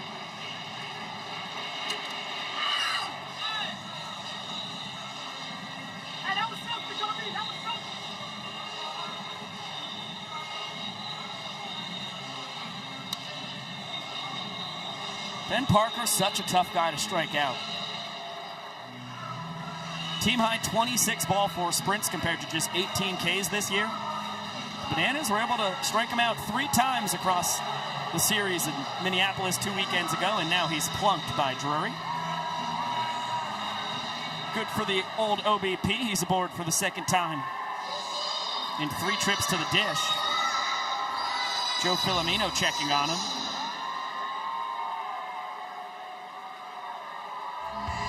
Finding Nemo for everybody out there. Joe Filomeno, I believe, was Darla. Pumps is Nemo in this equation. Right. It's the most jacked Nemo I've ever seen. Yeah. But it'll do. This is the 11th time, by the way, that Ben Parker has been plunked this season towards the top of the Banana Ball Championship leaderboards, but Dane Tothman, his teammate, the guy who's pacing everybody. Yeah, Parker right behind him as Tanner Allen has 3 hits through 3 innings. Alexiadis showing off the cannon, but it's offline. Morgan scores. How about a 5-run top of the 3rd inning? And TA has 5 straight multi-hit games. He is 3 for 3. And the Coconuts have batted around. Even harder to do in banana ball than baseball, as we have 10 hitters in the lineup. And Austin Drury has thrown 82 pitches. Still trying to get out of the top of the 3rd. 2-0 count on the dangerous Dane Toffland.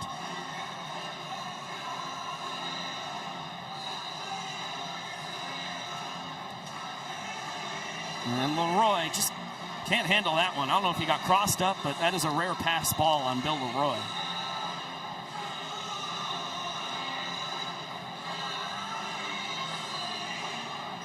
Both runners advance.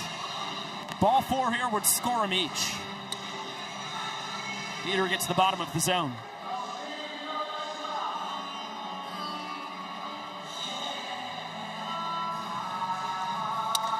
Dane Toffland out to left, out of reach of Rackett all the way to the wall. Parker and Allen score easily. Toffland coasts into second. His 4th and 5th runs batted in tonight. It is a 7-run top of the 3rd. And here is Tyler Gillen. The world's tallest pitcher, Loco.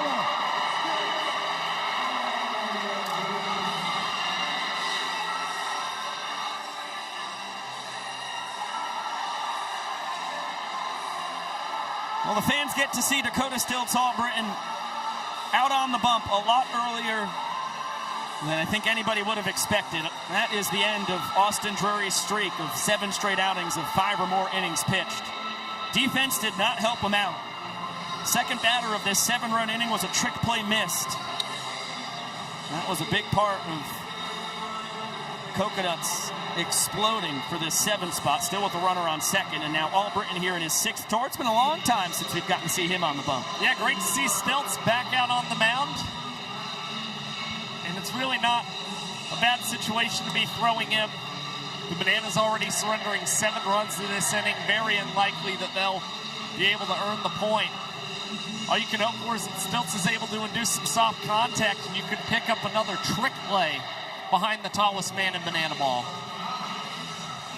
Last time we saw Stiltz was back on May 21st in Knoxville, Tennessee. That is on the mound. He's been doing a whole lot of hitting since then.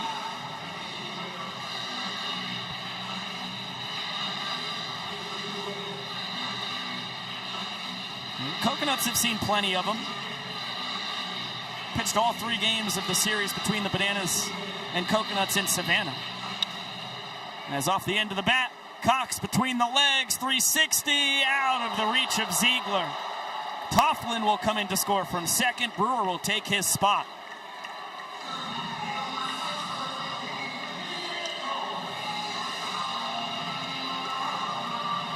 Another look at it. That's one that'll go in the books as a trick play miss for the Glove Magician.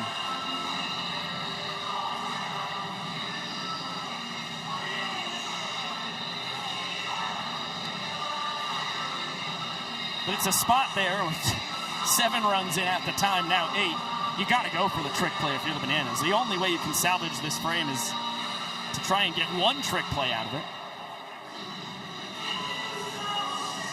So Antel, he reached on that aforementioned trick play missed from Jackson Olsen.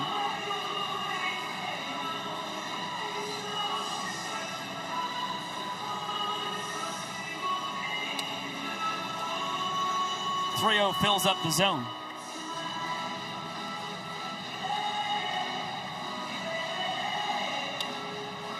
Antel tomahawks this. Chance for the fans to stop the bleeding. They do not make the catch.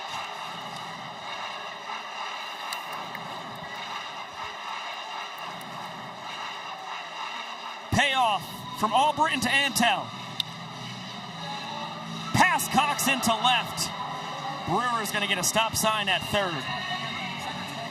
Okay. The carousel keeps spinning. Yup, money.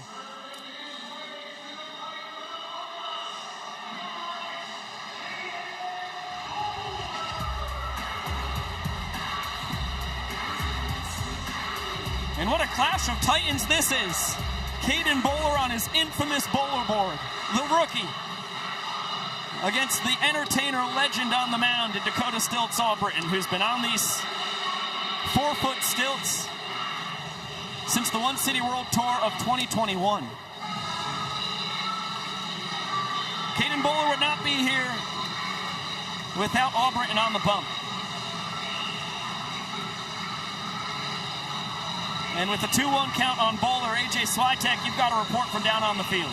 Yeah, how about 8 runs for the Loco Beach Coconuts, matching Caden Bowler's number? That's the most in a single frame in Coconuts history. Caden Bowler looking for a hit on the board. Instead, Olsen's got it up the middle. But the Coconuts making history. We are nearly an hour into this game, and we've already seen 15 runs. That's why.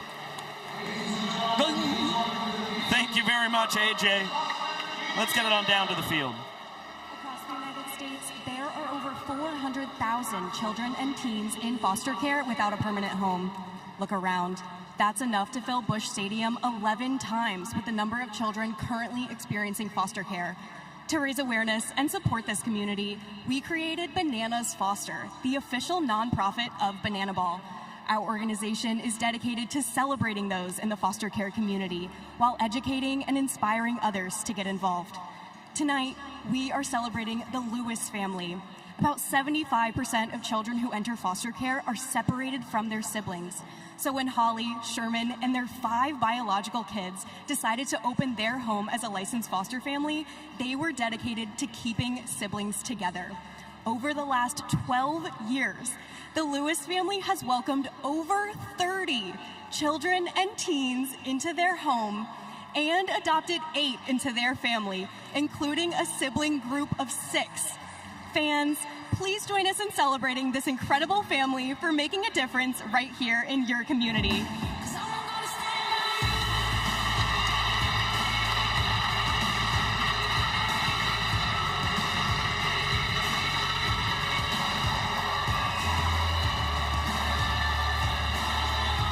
Another massive shout out to the Lewis family. Holly, Sherman, and the entire crew. Forget cheaper by the dozen. How about cheaper by the baker's dozen? Superheroes here in the foster care community in St. Louis.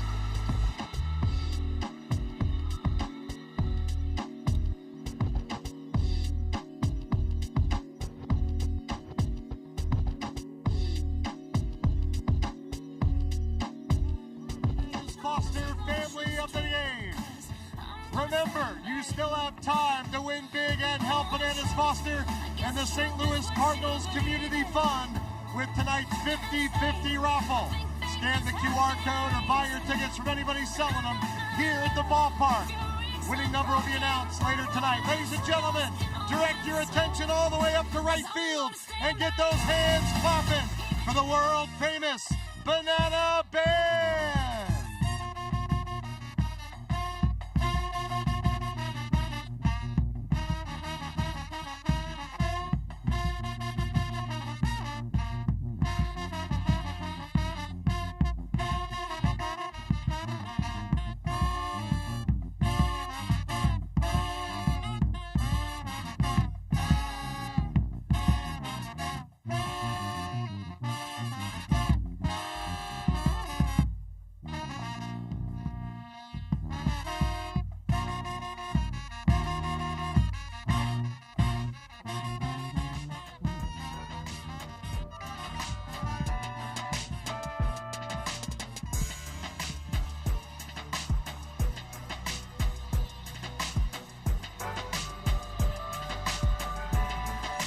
Well, Gideon Antel, the pride of Licking, Missouri, has been fantastic here in his rookie campaign in the sport. The trick plays have been dynamic out in right field. He's got as strong of an arm as anybody in the sport. And boy, he has been a force to be reckoned with in the middle of this powerful Coconuts lineup as well. And it is a long time coming. How about Gideon's first ever game in Busch Stadium when he was 12 years old? Back in 2013. And now we get to welcome him on the mic on ESPN2. Gideon, thank you so much for getting mic'd up, my man. What's up, guys? Can you hear me all right? Loud and clear. Great. Awesome. You guys are coming in and out for me just a little bit.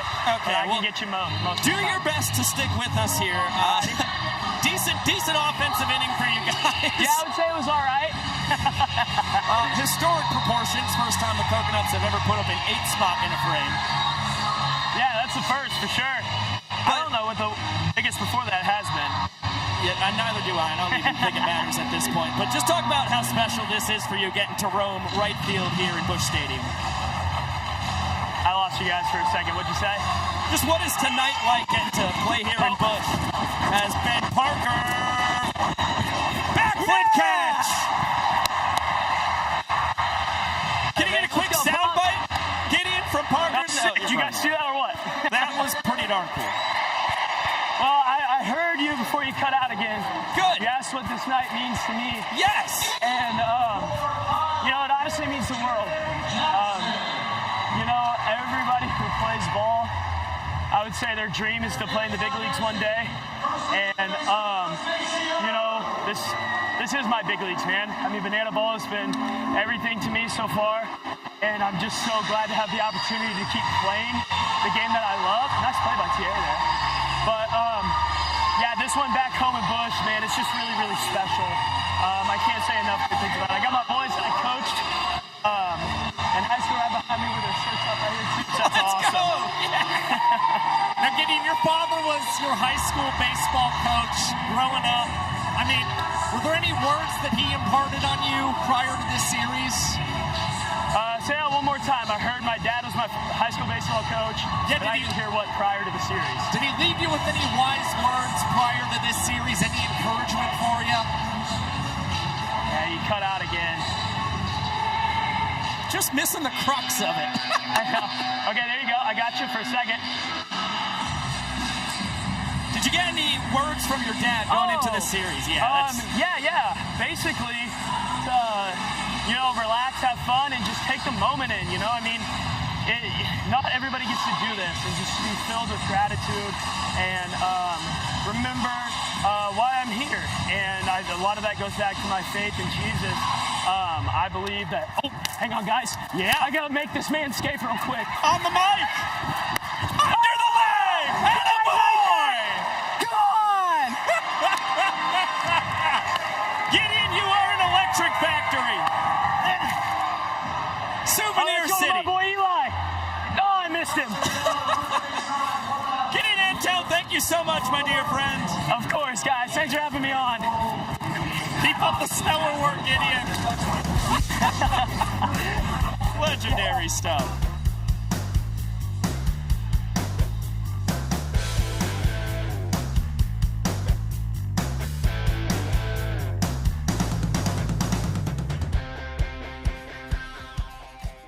America's Got No Talent. Let's meet our first contestant. What is your name? Joe. Joe? Let's hit it, baby. Here we go. There's such a difference between us and a million miles. Hello from the other side. I must have called 1,000 times just to tell you I'm sorry for everything I've done.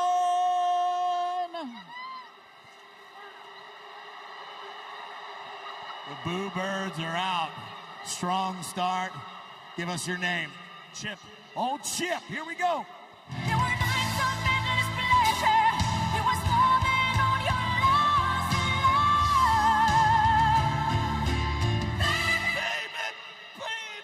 Baby, when I touch you like this, and when you hold me like that, it was gone with the wind, but it's all coming back to me.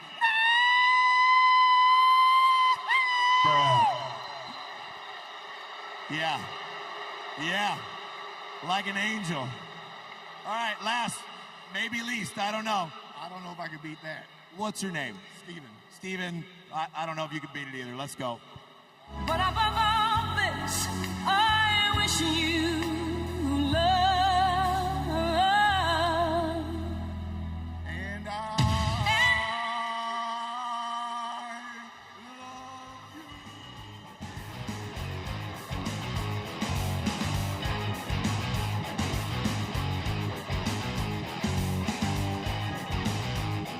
What a wild 3 innings we have had here in Busch Stadium. The Bananas with a 4-run rally to win the first frame and claim the first point available, and then the Coconuts a historic 8 spot in the top of the third, cruising to a first point in their ball game. They now lead in trick plays as well, thanks to a couple doozies in the bottom of the third from Parker and Antel, who was on the mic with us, and Frankie Moscatello taking over, second man out of the pen for the Bananas, coming in here for the top of the fourth.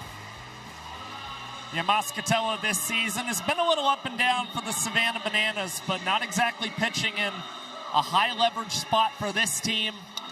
It's a 91 ERA plus this season, just 9% worse than a tour average pitcher. And how about that? Adventurous route.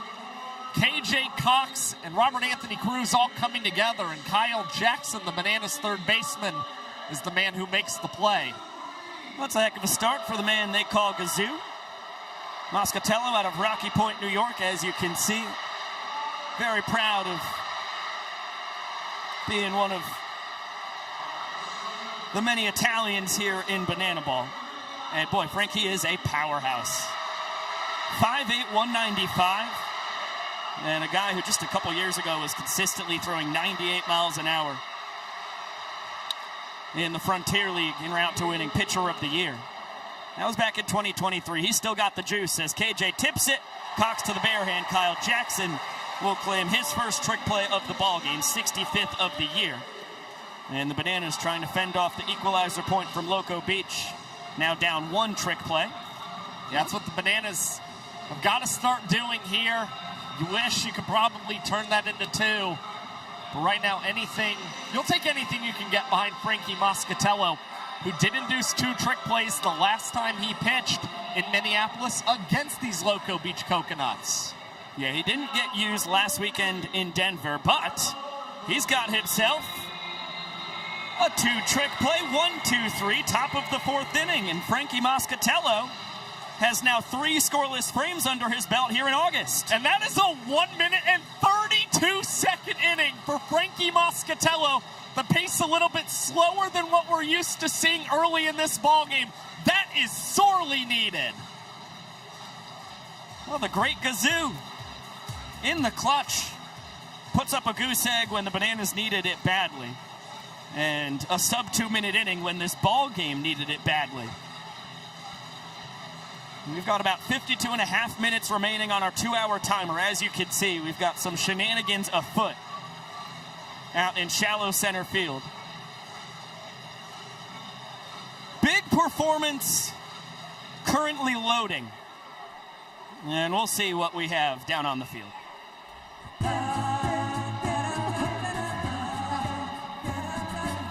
I look and stare so deep in your eyes.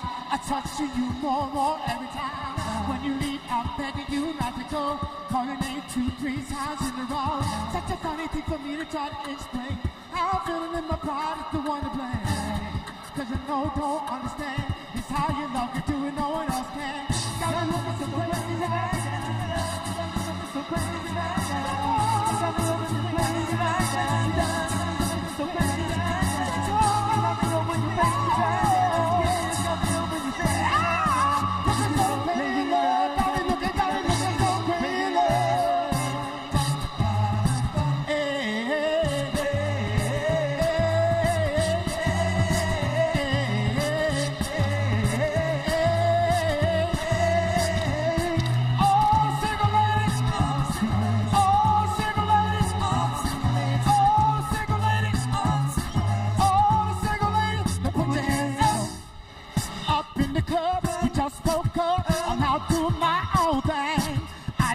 to dip, now you wanna trip, cause other sisters notice me. I'm up on her, she's up on me, don't pay him any attention. I done cried my tears for 3 good years, don't be mad at me. Cause if you like this, should've put a ring on. If you like it, then you should've put a ring on. Don't be mad, I wanna see that shit. If you like it, then you should've put a ring on. Let's hear it for Straight No Chaser.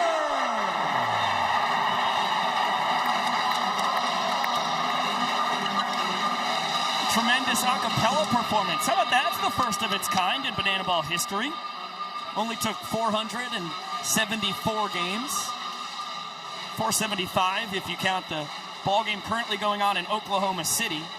between the first place tailgaters and last place clowns. I know we have fans who hate spoilers, so please mute the TV, clog your ears, do whatever you have to do, because I'm about to tell you the score. All right, 3, 2, 1. It is 2-2 in the top of the 6th in OKC. I really hope that you have multiple screens, so you can check that out on the Tailgaters YouTube channel. I mean, we've got 5 weekends left, and there's only 5 games separating last place from first, so we're going to have to start doing some scoreboard watching here. As you take a look at the numbers for Drake Fontenot, all the damage against him in that first inning, and he has bounced back in a major way. He's faced the minimum between the second and third innings. And he started to get the trick plays behind him at that as well.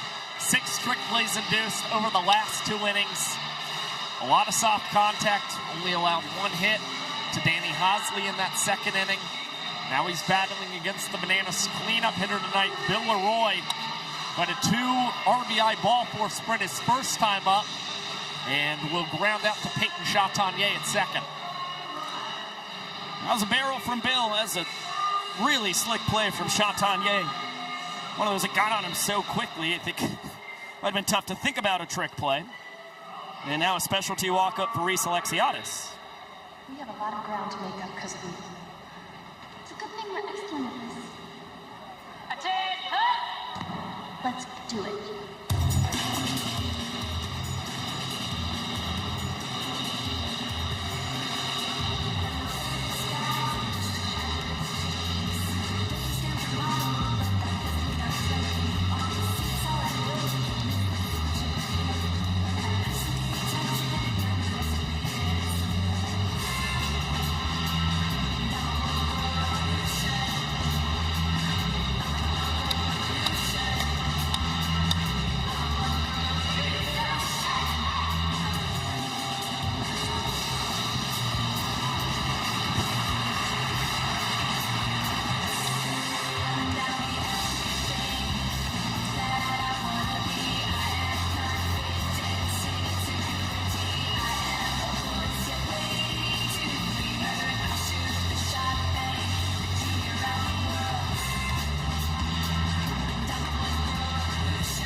So the voices in my head are telling me this is from Cadet Kelly, which I have never heard of. Yeah, I'm not well versed in that myself. As Alexiadis on the first pitch, giving Ben Parker some action. He will tip it, and Antel not able to get it in the hat. Super Reese hustling. Will have 2 bases on the trick play missed after he had an RBI triple his first time. And that was aided by a misplay defensively by the Coconuts, but this guy's been a Coconuts killer this year. Came in tonight hitting .385 against Loco Beach, and we've seen his 14th run driven in across now 9 games played against the Nuts this year. As Rack puts a charge into this. Oh, what a catch! Oh, Gideon Antel takes extra bases away from Cruz. That was a stellar snag. Gideon Antel, get up and grab that young man. An unbelievable leaping catch. If he's unable to make that play, that is a second point for the Savannah Bananas in this ball game. Instead, it is a crucial second out for Drake Fontenot, trying to keep this game even at 1-1. Ryan Cox had the walk-off single with 2 outs to win the first inning for the Bananas. Slapped it the opposite way. As Josh said in the moment, textbook Cox hitting. So good at using the opposite field. And much needed for Ryan Cox. Last year I should say, was very strong in collecting walk-offs for the Savannah Bananas. Hasn't exactly been the case here in 2026. Batting below the Mendoza line with guys in scoring position. So that knock, a big confidence boost for Ryan Cox. Vincent Chapman said that was just a hair inside. And what a beautiful backdoor bender to follow it up as Fontenot is back ahead. Trying to pick up his defense. Trick play miss behind him, but then the web jam from Antel. As this one will be to Chatagnier rather. He had to wait for Fontenot to cover just in time. What a play by Draco. And Chatagnier leading him perfectly to the bag. And that's the thing. Peyton Chatagnier, it takes a lot to patiently wait to throw that to your guy once he is at the bag. And Chatagnier nails the timing for Loco Beach to keep us even at 1 here in Busch Stadium.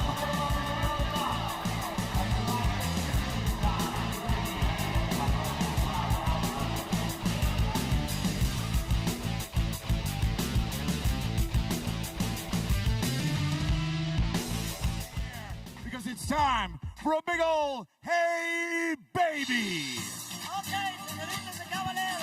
Here's what we need. We need you to clap. And more importantly, we're going to need you to swing those arms and sing at the top of your lungs. Don't let me down, St. Louis. Here we go.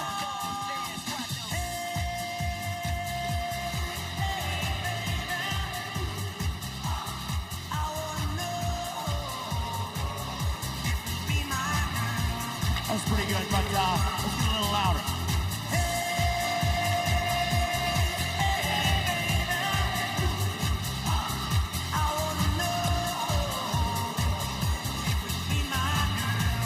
Keep clapping, we're gonna shuffle it out.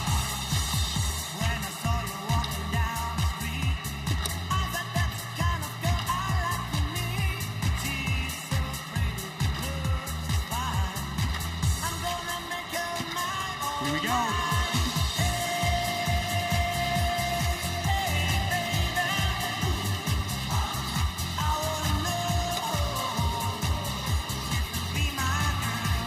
Oh, come on now, last one, best one.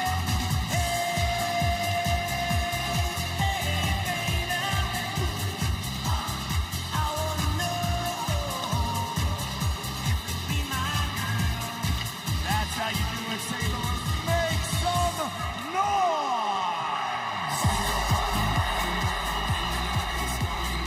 YouTube, it's just us for 15 seconds. Crazy game. Crazy game!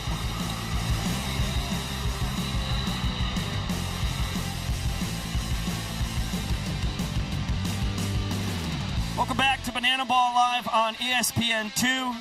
Dan Oberst, Reginald Horton, and over 44,000 of their best friends moving it and grooving it.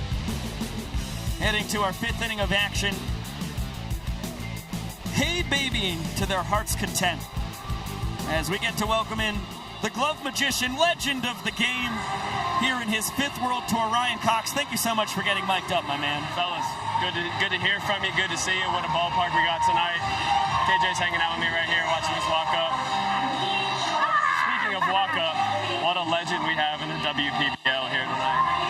Yeah, how much fun has it been keeping up with all of our incredibly talented women we have in Banana Ball who have been dominating the WPBL? Nobody quite to the tune of Danae Benitez, who's leading in pretty much every important offensive category.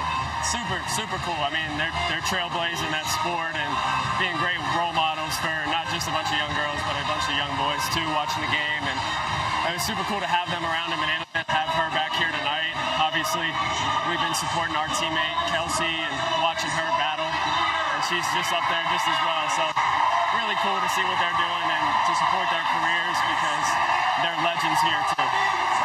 And Coxie, what was so cool was after the series in Iowa concluded, your teammate Kyle Jackson, you were just hanging out with, he got up, had a big farewell speech for Kelsey Whitmore before she went off to play with the U.S. national team as well as in the WPBL.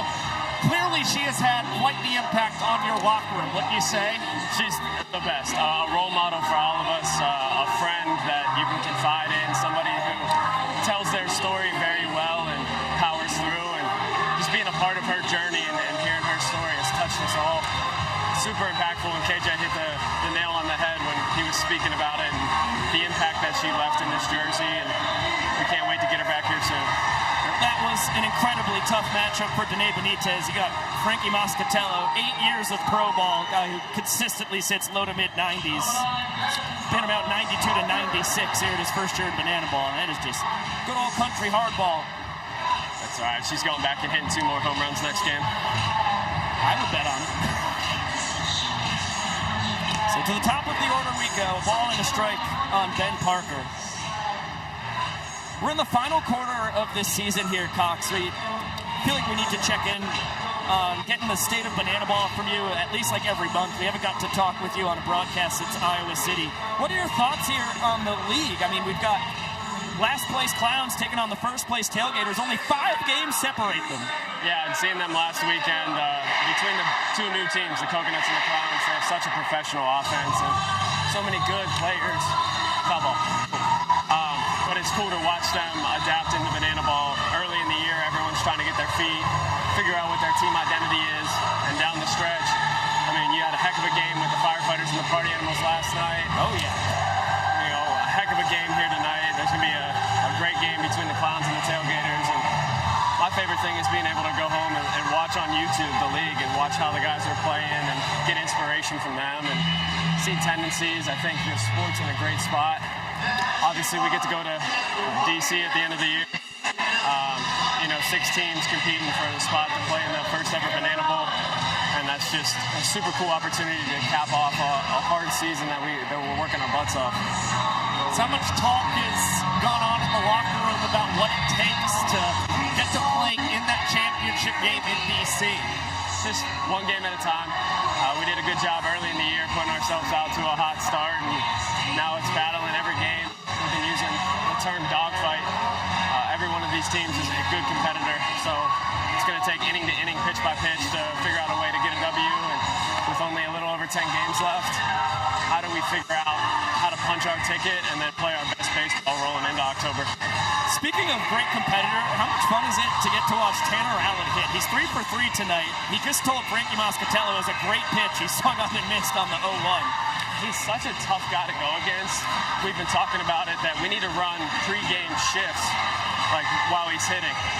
We need to be able to move like an offense in football because he's such a good hitter and he knows where to place the baseball. One of my favorite guys to watch, one of my favorite Coconuts. He's going to be a legend of this sport because he's a legend in all baseball. Couldn't agree more. Coxie, it was brief, but that means it was great for your bananas. Thank you so much, man. You're a legend in your own right, Coxie. Thank you. Love you too, Coxie.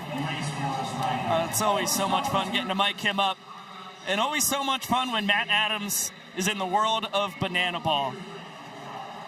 Making his triumphant return since he played against the Bananas in 2022, and Sam Bauman has him. Yeah, thanks, Biko. Matt, Big City Adams. Matt, I heard from staff out in the parking lot. They said the minute you got out the car, you were thanking people, saying, hey, thanks for letting me be back here. It speaks to you really wanted to be here tonight. Yeah, I mean, I first and foremost, I got a chance to play against these guys in 22 when I was playing in Indy ball up in Kansas City, and just developed a great relationship with Lyro and Gilly and Jesse and a lot of the guys on the Bananas today. So when I saw that they were coming back to Busch this year, I was like, I'm going to be in town. I'm going to make it happen. So I appreciate the opportunity to be able to suit up as a Banana and be able to hear the pop of this crowd. Like, I did it for 7 years, parts of 7 seasons, hearing a crowd like this. And, I tell my wife, I tell all these guys walking up that plate for that at bat, I was getting teary-eyed. I was emotional. Like, it brought back a lot of great memories.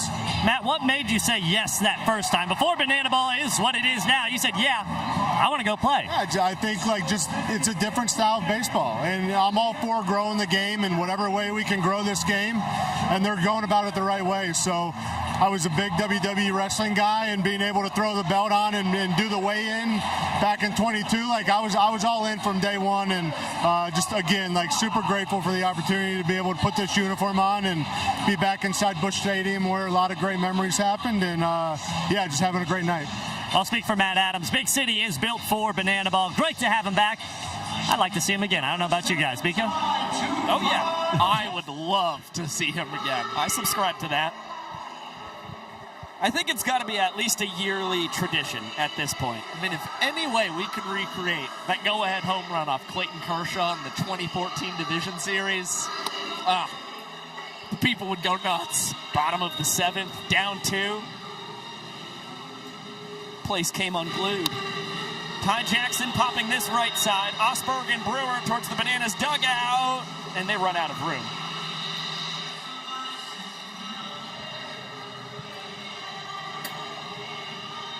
It's Ty Jackson, his best friend Danny Hosley on deck, and then Jackson Olsen lurking in the hole.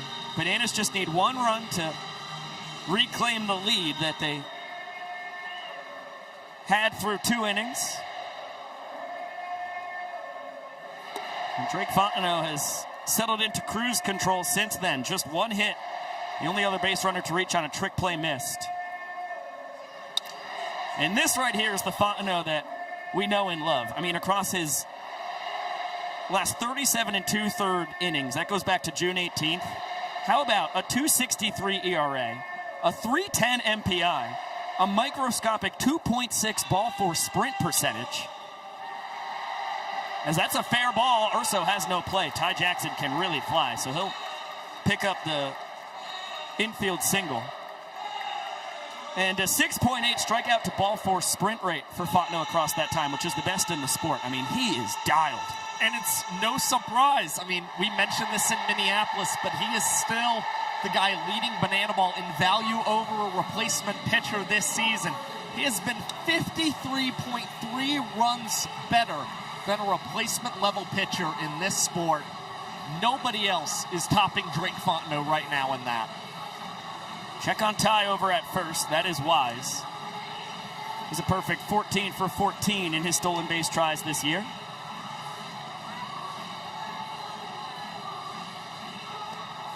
Hosley fooled on the nasty curve. Singled right back up the middle his first time. And now a pickoff. And Ty into a pickle. Chatagnier will apply the tag. Big time play there from Fontenot. Yeah, the Bananas, we've talked about it. They try and run all over this Coconuts team, and Ty Jackson left just a little too early. Fontenot was wise to it, too. A pretty sizable lead for Ty Jackson over there at first base, wanting to test Eric Osberg, who has only thrown out 1 base runner this season. But it's Fontenot, the man who winds up getting the better of Ty to fly.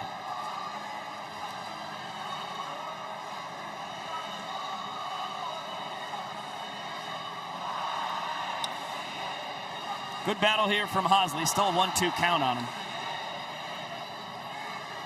For reference, that's 1 base runner caught stealing in 17 tries this year for Osberg, who, coming into Banana Ball, was really pegged as a fantastic defensive catcher. Still a small sample size. I mean, the thing is, you've got Ashby Vining on the team, a little bit younger. Very good catcher in his own right. We hold that thought. J.D. Urso over at the hot corner, able to make up for a tough play. The previous batter against Ty Jackson, he goes between the legs. And the Coconuts tied once again with the Bananas at 7 trick plays apiece. Vining's caught so many games for the Coconuts. This is actually Eric Osberg's first start behind the plate since mid-June for Loco Beach.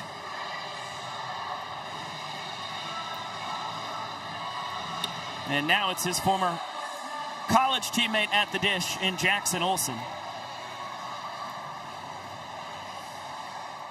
Olsen and Osberg got to share 1 year at the University of Hartford together. And Olsen watched Osberg just absolutely tear the cover off the ball. That was back spring of 2017, where Osberg hit .500 across 24 games. This is a mile high, foul territory. Urso and Osberg, and they both end up getting all tangled up in the beach gear by the dugout, which neither of them happy about, understandably so. Well, it's Osberg who runs into the beach chair. J.D. Urso was running into his head coach in Mark Crocco. So you had 2 different guys colliding in 2 different fashions. Not a recipe for success whatsoever. And Jackson Olsen still has life for the Savannah Bananas. He's been on a tear as of late. Last weekend, 3 for 6 with a double and a home run. AJ, what do you have to say about what just happened, man? Guys, that's Banana Ball right there. I had front row seats. J.D. Urso running into Mark Crocco. I'll tell you what, most importantly, everyone's okay after the collision. And Maybe we've got to keep beach chairs away from the beach. Peyton Chatagnier wants to bring 2 double tricks. Come on now. Coconuts 9-7 trick play advantage. Back up to you guys. A perfect time for Swiatek on the mic. Great call, my dear friend. Yeah, and a bit of a learning experience there for the Coconuts. Maybe we grab the beach chairs when we scatter next time there's a foul ball outside the dugout. Let's get a listen in to our Banana Ball backstage question here tonight. What's up, guys? Hanging in the dugout during Banana Ball backstage with my buddy Spencer, who's got a question for CJ Williams. What do you got, Spencer? What is your favorite pitch? This is going to be really telling. CJ, what do you got? Great question, Spencer. My favorite pitch is my changeup because it's the one that looks like it's going straight, and then I pull the string on it and get a swing and miss. And he's 5'1". Now, why are you ruining my video, bro?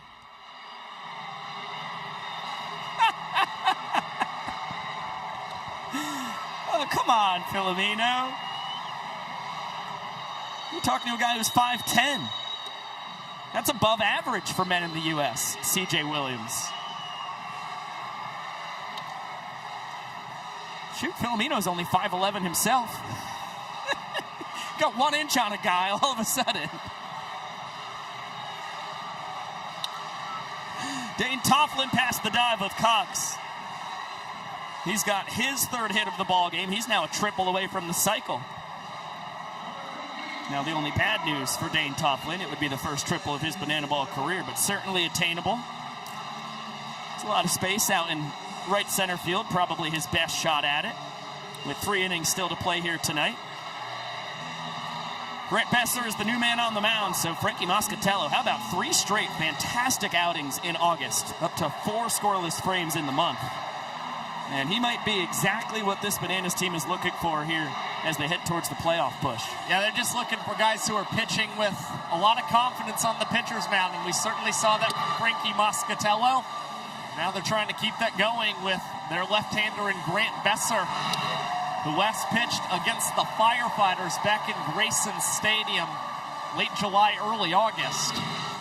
And he gives up the ball for a sprint after the inning opened with the single. Armani Henderson, the designated runner, will easily go first to third. Brewer will retreat back to first.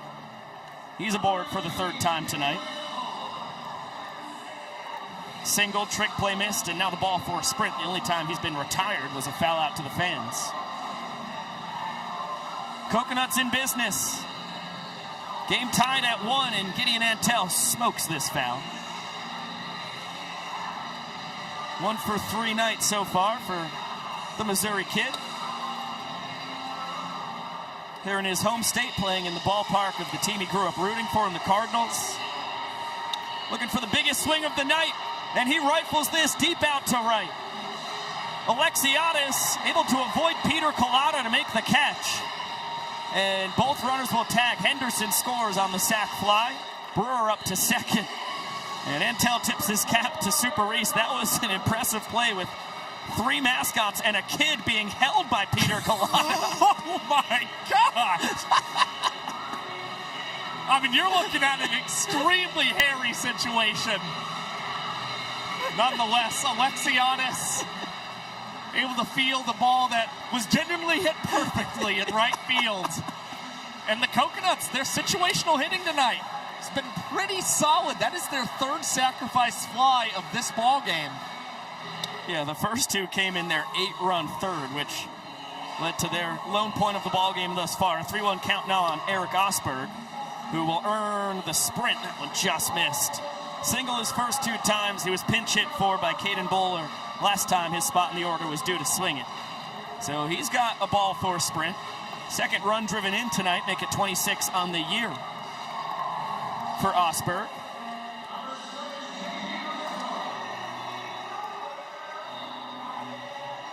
And Besser trying to limit the damage. First pitch to J.D. Urso, to the moon and back. To a tip drill from Meadows, as Rack was able to clean it up. We're going to have to get another look at this. How did Rack catch this? Yeah, under the leg. I got that right leg up so quick. It was tough to see live, but that's a double trick play. So now the Bananas back tied with the Loco Beach Coconuts in trick plays. Meanwhile, Brett Carson continues to put on a fantastic night at the dish. His second hit of the night for Loco Beach. So the Asheville, Ohio product pushes Osberg up to second. And now Peyton Chatagnier, a couple ducks on the pond with 2 down. With the fastball just missing inside. Chatagnier, as you just saw, one of the aforementioned sac flies. As Meadows will come on in, another tip drill, you bet. Cox, knee juggle, yes, another double trick play. Exactly what the Bananas needed. They seed 2 runs, but they are now ahead in the trick play battle by 2. As we go to the bottom of the 6th inning. Whale of a ball game here in St. Louis.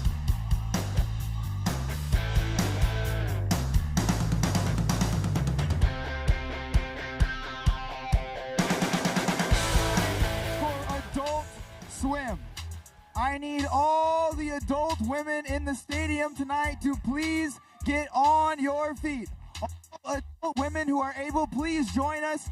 Get on your feet. And ladies, when that music hits, I need you to go absolutely loco! DJ!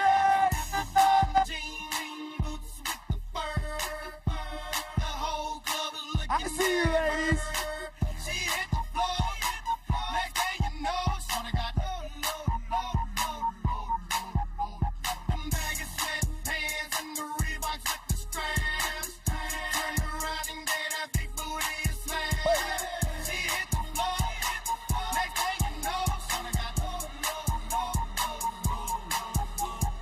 All right, now I need all the adult men to please stand.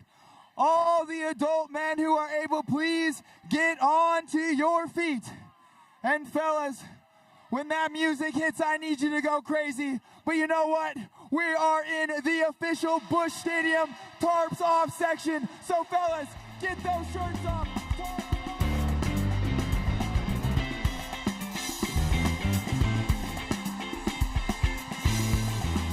We've got a bonkers ball game on our hands here in Busch Stadium in St. Louis, Missouri. Knotted at a point apiece, heading into the bottom of the 6th inning. How about the Coconuts? 15 hits so far to just 4 for the Bananas. And the Nanners 2 more trick plays than Loco Beach as they try and fend off the Equalizer Point. A couple weekends ago when these 2 teams battled in Minneapolis and Target Field across a 3-game series, the Coconuts denied the Equalizer Point all 3 games, meaning they had more or as many trick plays as the away team going into the final inning. As you can see, many of the gentlemen on hand have gone tarps off at the request of CJ Kerwin, on-field host here at the beach. Even though this is a Savannah Bananas headlining game, still plenty of Loco Beach Coconuts entertainment elements involved. That's how we do it here in Banana Ball. It's the top of the order for the Bananas. Meadows, KJ, and Oberst due to swing it as on a hop, that one eats up JD Urso. That was a screamer off the bat of DR. Official scoring decision. For me, that's a hit. I concur. Tagged well for DR Meadows. Don't think it's the most ordinary effort play there for JD Urso considering how well that ball was hit. And so Andy Archer, the new man out of the pen, surrenders a leadoff knock. And now this one's hit over to Peyton Chatagnier. He'll transfer between his legs. How about Jordan Brewer? Oh my goodness! The way he can contort his body. Again, we've talked about the flexibility. He can do it all to secure those double trick plays. That's a ridiculous one. He is fantastic. And how his shoulder doesn't pop out of socket doing something like that blows your mind. He can give Amadou a run for his money as Oberst whacks this all the way to the wall in left center. Meadows will score easily. Dan will trade spots with him at second base. The inning lead is cut in half. The inning tying run into scoring position. Danny O, his team leading 14th double on the year. His team leading 27th extra base hit. And he is the first Banana to over 40 runs scored and runs batted in. It's 41 runs scored. That's his 40th stake of the season. Bill Leroy, the 9-year nanner, with his teammate of the past 8 years out on second base with a 2-0 count. By the way, we haven't had a chance to mention Andy Archer's the new man on the mound.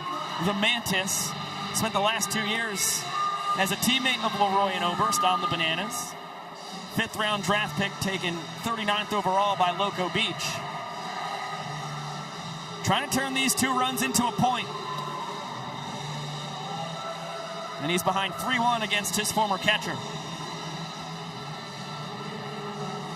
Leroy, a 2-run ball 4 sprint in the first. Vincent Chapman is eating some kind of food behind the dish. Confusion on the countdown on the field. As Leroy golfs this out to right. Antel, yeah, he's got a rifle for a right arm. Shows it off. Seed straight to Jacobo, and Oberst hanging out on second base. The young professor's down on the field. Let's hear what he's got to say. Now coming to bat for the Savannah Bananas. He is a 2-time All-Star, a 2-time World Series champion, and the World Series MVP for your 2006 St. Louis Cardinals. Please welcome David Eckstein.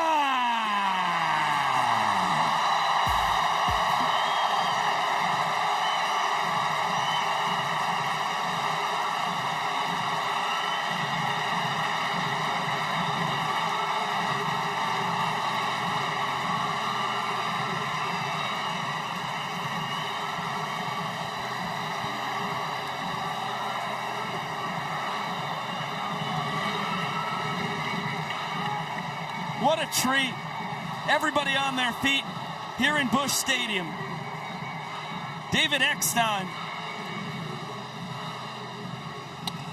the 2006 World Series MVP, who then came out to throw the first pitch ahead of Game 6 of the 2011 World Series, the legendary David Freese game. With his iconic stance, nearly gets a fastball up and in, and he stays in the box. Good banana ball IQ from Eckstein. Ahead 3-0. Well, if Eckstein's able to draw a ball for a sprint, the Bananas are going to tie this inning against the Loco Beach Coconuts. Eckstein is plucked, and he is jawing at Andy Archer. It's all love in Banana Land. How about that for Eckstein? Never got a pitch to swing at. He now represents the inning-winning run.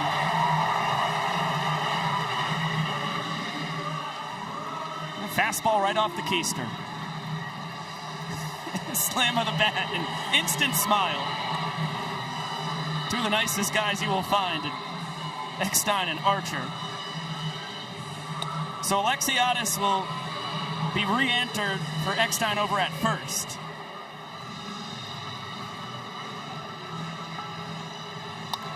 And Robert Anthony Cruz gets into this one. Out of the reach of Antel. Oberst scores. Alexiadis coming home. The relay from Chatagnier offline. Walk-off double. Robert Anthony Cruz. The Bananas lead 2-1. Robert Anthony Cruz in the clutch once again for the Savannah Bananas. His 13th run batted in since Banana Ball's return for the break, and the Bananas come back again to take the lead.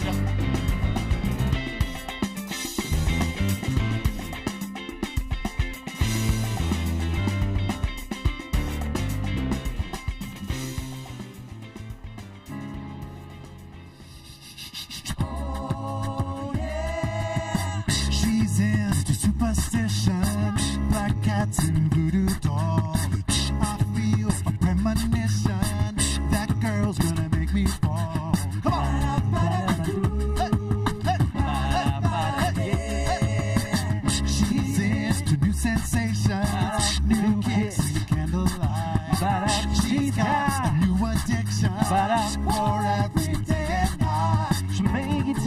clothes on, fango dancing in the rain. She'll make you live the crazy life. She'll take away your pain like a bullet to your brain. Come on. Outside, inside out.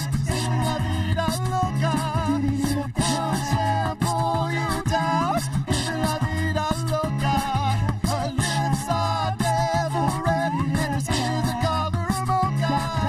She will wear you out. La vida loca. La vida loca. La vida loca.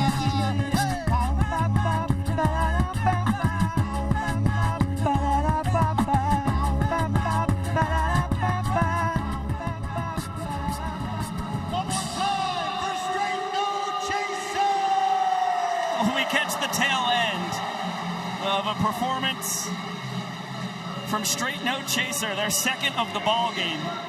Tremendously talented a cappella group here in St. Louis. A big-time performance with the Bananas earlier tonight. Now they combine talents with the Coconuts. And we take our 2-1 ball game with about 14 minutes left to play into the 7th. So we need to finish the 7th and the 8th before the timer runs out if we want to see a 9th here tonight on ESPN2. Bottom of the order due to swing it. Grady Morgan against the new man on the mound and Jacob Bazela.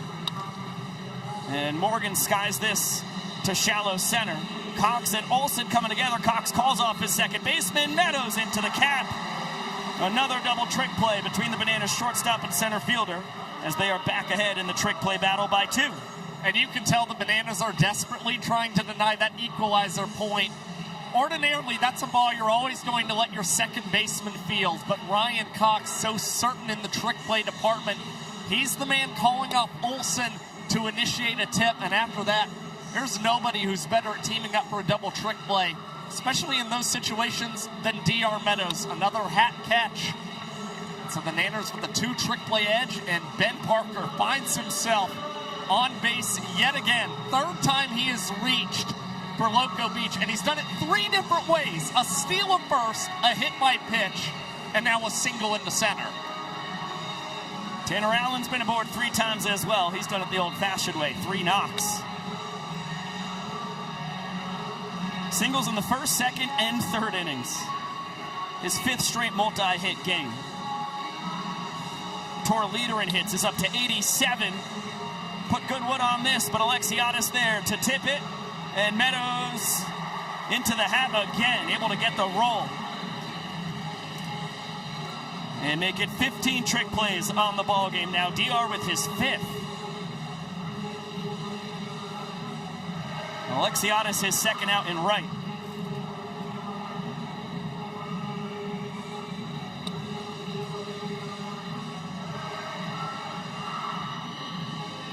Another 3-hit man for the Coconuts. Dane Toffland just a triple away from the cycle. Rolls this one over to third. KJ between the leg transfer, long stretch. Ziegler able to make it happen. And it's a 5 trick play, top of the 7th, authored by Jacob Bazela. And that happened in 2 minutes and 6 seconds for the Savannah Bananas. Of course, they are trying to get to this final inning of play tonight. Those are the kind of innings you desperately need to make that happen. And the Bananas, definitely some comfortable breathing room. Let's take a look at tonight's Smooth Plays, brought to you by Tropical Smoothie Cafe. It has been a heck of a trick play battle here in Busch Stadium. 3rd banana ball game ever played here. And it's been a lot of double trick plays from both of these squads.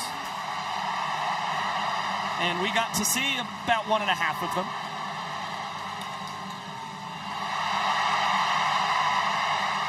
We'll just have to take our word for it.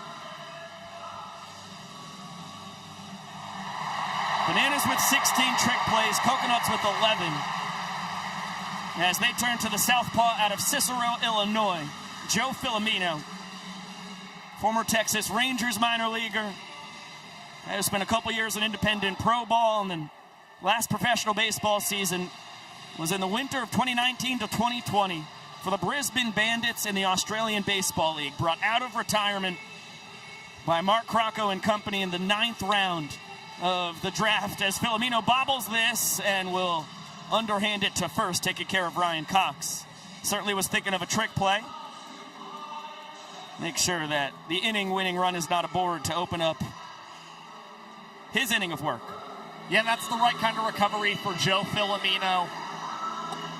Again, the Coconuts not able to score in the top half of this inning, so they have no protection for Joe at the moment, who has become a go-to setup man for this Coconuts team. But he hasn't exactly found a lot of success against the Bananas this season. More ball four sprints surrendered than strikeouts that he's claimed against this squad. And right on cue, Ty Jackson's ahead 3 balls and no strikes. As you can see, we're less than 10 minutes on the 2-hour timer. Ty will earn the ball four sprint. Doesn't have to take the bat off his shoulder. Big turn around first, and he will head back to 1B. He's aboard for the second time tonight. We're about to get a golden batter, it looks like. Ladies and gentlemen, the Savannah Bananas are invoking the golden batter rule. Hitting into place of Danny Hosley is the Savannah Bananas golden batter. Please welcome back 2006 World Series MVP, David Eckstein. Well, this is awesome right here. Eckstein gets another crack at it after he was punked by Andy Archer just an inning ago. One of my favorite baseball players growing up. Always loved the smaller guys, and at 5'6", he was the smallest ball player across his 10-year career in the bigs. Just a winner through and through. State champion in Florida at Seminole High School in Sanford.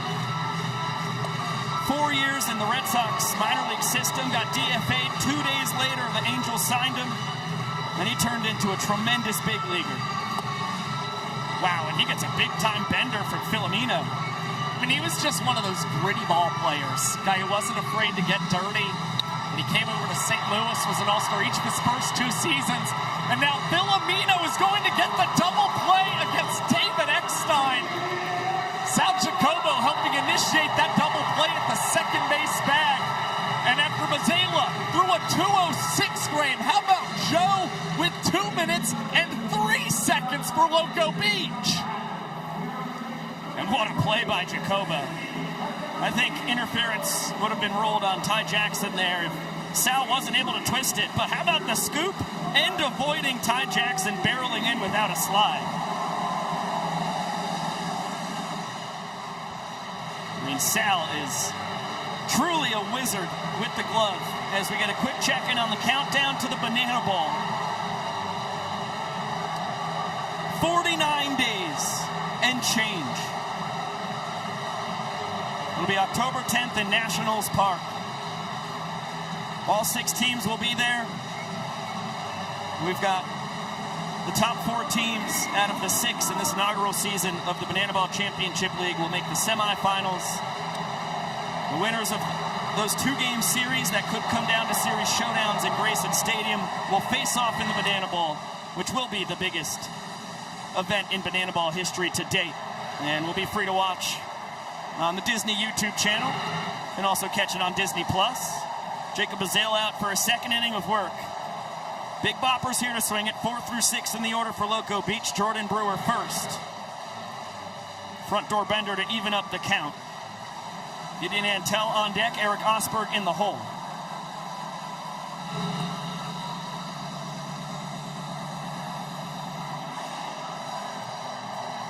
Brewer has reached 3 out of 4 plate appearances tonight. The only time he's been retired was a foul out to the fan back in the first inning. Can just never predict Banana Ball. We had 3 foul outs to fans out of the first 5 outs in this ball game. We haven't seen a foul out to the fans since. Big swing and a miss. Disgusting bender from Mazzella, who is boogieing on the bump. And that is rare to see. As well from Jordan Brewer. This is a guy with one of the lowest strikeout rates in Banana Ball right now. And that is just his 4th strikeout across his last 24 games for the Coconuts. And Tell giving the fans a chance. Oh, clanged right off the hands. Caught on a ricochet. Has to be a clean catch by the first fan to touch it for it to be an out.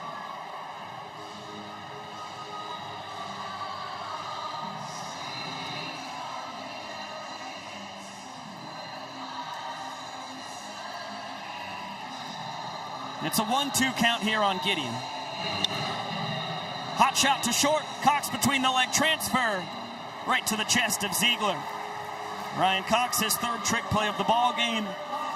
The Bananas up to 17 as they've got a little breathing room here trying to deny the equalizer point for Loco Beach.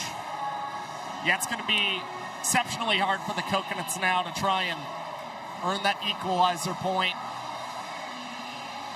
And meanwhile, trick play missed for the Coconuts if they're not able to score here in the top half. Certainly puts them in spooky situation, giving the Bananas an easier shot at another walk-off and point.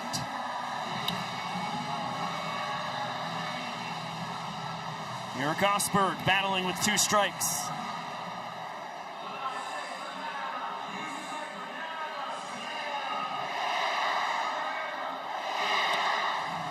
Lays off the high heat. Bazalek's about 88 to 92 with the gas. He's got slider, curveball, splitter, and knuckleball. It all works off with a fastball, which he blows right past Osberg.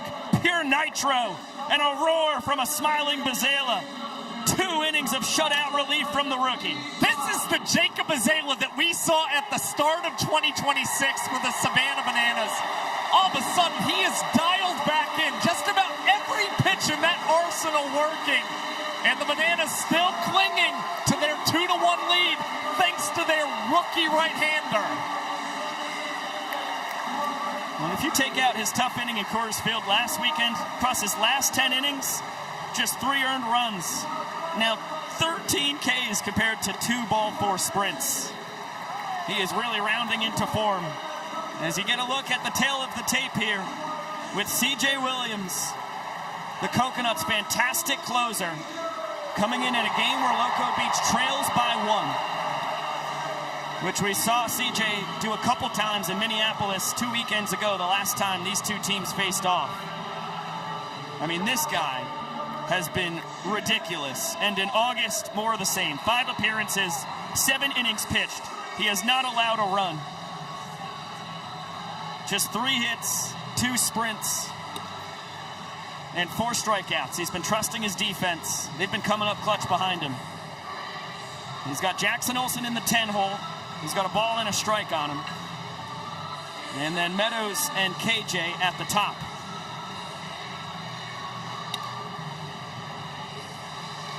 Olsen can't catch up to the gas.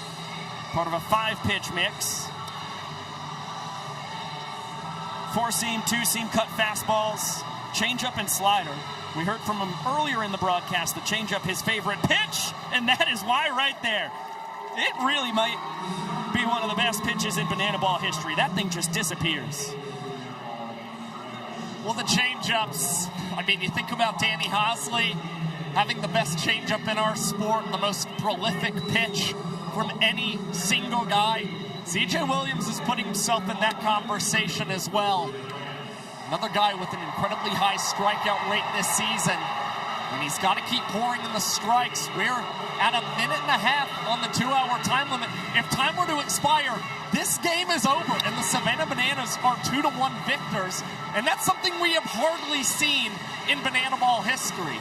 Saw it with the Party Animals back in 2024 against the Firefighters, and recently we saw it against Boise, so this is not very common. Sal Jacobo with the call. He'll catch it the old-fashioned way. Again, time is not the Coconuts' ally, and he threw the ball past Williams. We have less than a minute to play. Kyle Jackson digs in. Big swing and a miss on the heater.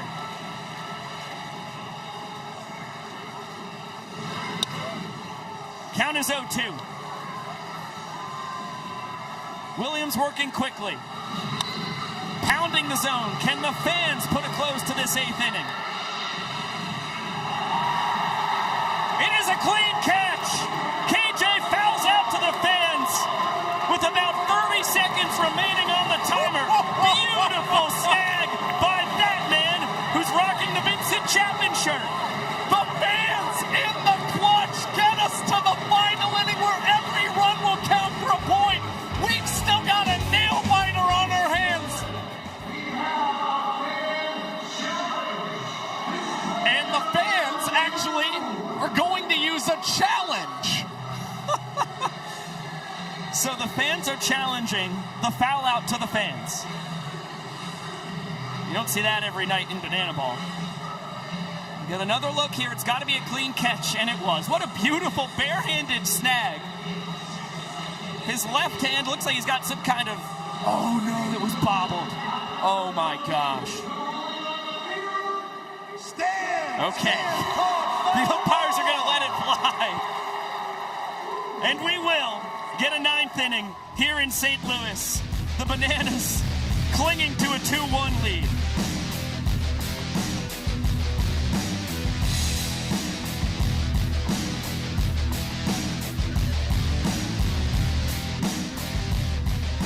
Voices on, and get ready to sing A Little Yellow.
Sound of the bells, please.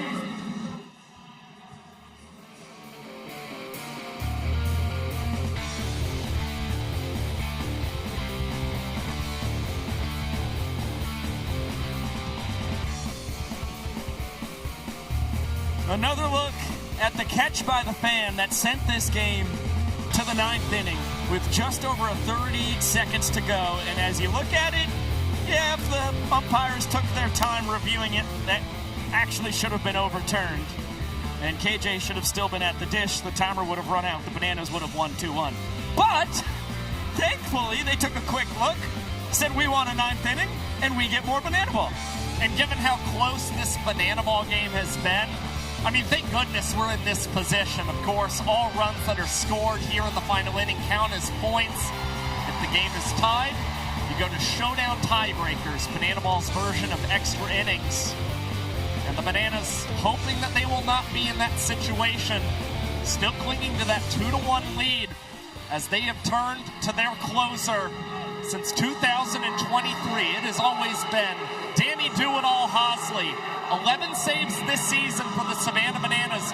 But 2 weekends ago, against the Loco Beach Coconuts, he blew 2 save opportunities against this squad, which included the Coconuts actually walking him off in the 9th inning of Game 3 to avoid a sweep. The Bananas bullpen, for as good as they've been for most of this season, struggling since we have returned from the break on July 24th.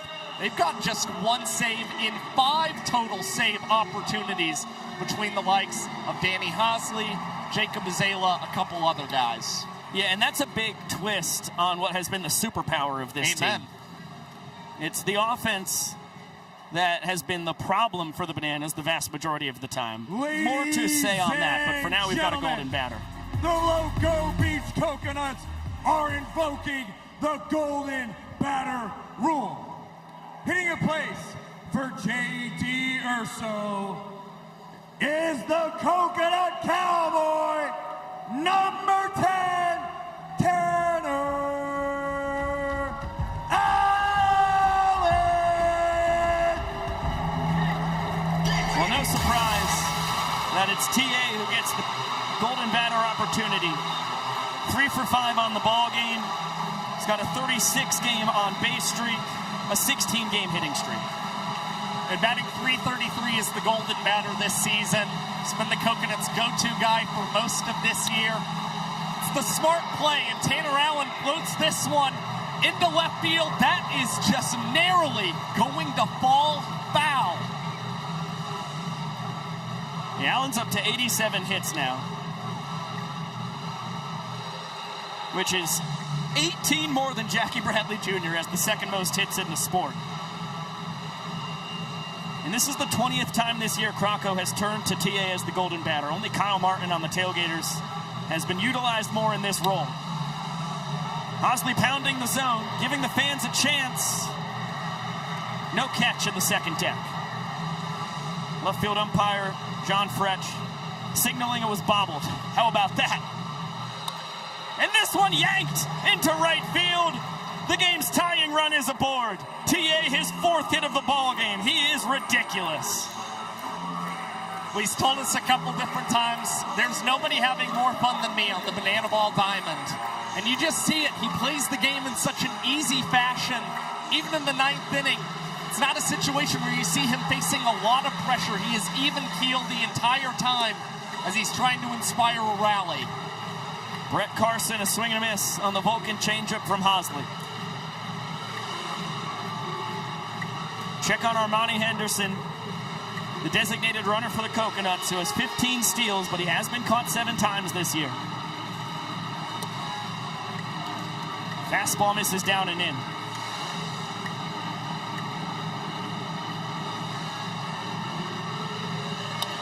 Carson, he finds the 4-hole.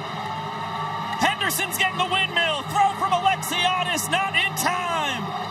Coconuts set up for success. The tying run at third, the go-ahead run at first. No outs here in the 9th. Well, they are called the comeback Coconuts for a reason. Of course, we're not trying to put the cart before the horse here, but this team is batting a BBCL best. 346 in the 9th inning of play this season. They are just built different in this regard. And it's Peyton Chatagnier up the dish already with the sac fly. He would love another to knot this game up. Popped, shallow left center, Cruz and Meadows converging, and DR makes the catch. Armani dekes towards home. DR doesn't bite. That is a massive first out for Savannah.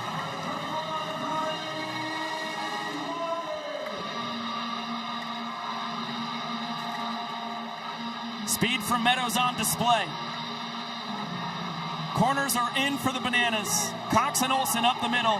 We're going to play double play depth, and then Hosley just pulled in Jackson.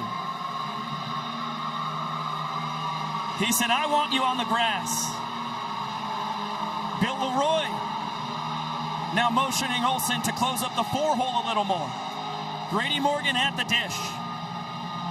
Couple knocks tonight. Scorching hot as of late. This is the right play from Bill Leroy, a wise decision to call over Olsen. Morgan pulled 73% of his hits, now dribbles this to Hosley. He goes home to Leroy, and Henderson is cut down at the plate. Danny Hosley with the wherewithal to fire home as Henderson was immediately off on contact, and he was a dead dog. What a gift for the Nanners. Stop with the bare hand from the seat of his pants, falling backwards, a perfect strike to Leroy. Coconuts down to their final out. Any other pitcher in Banana Ball on the mound, Henderson probably scores. But it's Danny Hosley, who can play any position excellently at that. And now the game's tying run is at second for Ben Parker. Fouls the fastball. baseball straight back. Ben Parker this season, .514 batting average with runners in scoring position. That is tops among every player in the Banana Ball Championship League. Does he have one more knock in him? Big time block by Leroy on the 12-6 curveball. Parker 1 for 3. He has reached 3 times tonight. The tour leader in on-base percentage. Down to his final strike.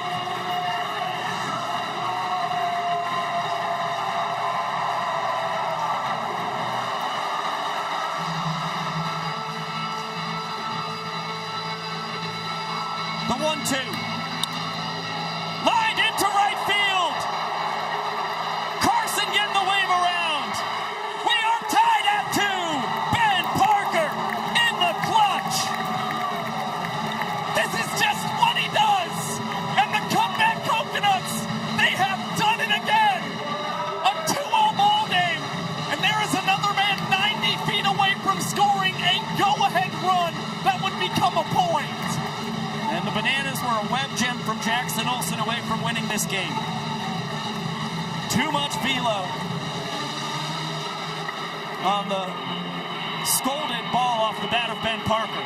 And Tanner Allen, who started this rally with a single as the golden batter, tipping his cap on the changeup that he swings and misses on. He's got 4 hits already tonight. Yanks this past Ziegler! The Coconuts are ahead 3-2. The ball kicks back to Alexiadis. Parker gets a stop sign at third. Boy, the balls have been hit hard, but the right side of the infield for the Bananas have failed Danny Hosley in the biggest moment in this ball game. And now it's back-to-back 9th innings where Loco Beach, against the greatest closer in the history of the sport, have rallied for 2 runs. It led to a walk-off winner 2 weekends ago in Target Field in Minneapolis. This time it gives them a 3-2 lead. Still 2 runners in scoring position as Dane Toffland can't connect on the curveball. He's behind 0-2. Pop to the right side. Ziegler heading towards the dugout. He clamps it. How about the comeback Coconuts? They erupt for a pair of runs in the top of the 9th inning, and they are 3 outs from a Game 1 victory here in St. Louis.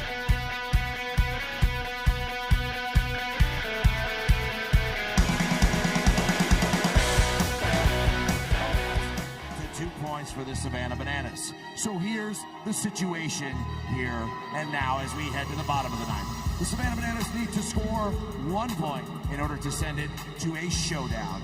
But why settle for 1, ladies and gentlemen, when we can keep the excitement at an all-time high and walk the game off here? But if we are going to do that, then St. Louis, we need all of the energy you have left, because it all comes down to this.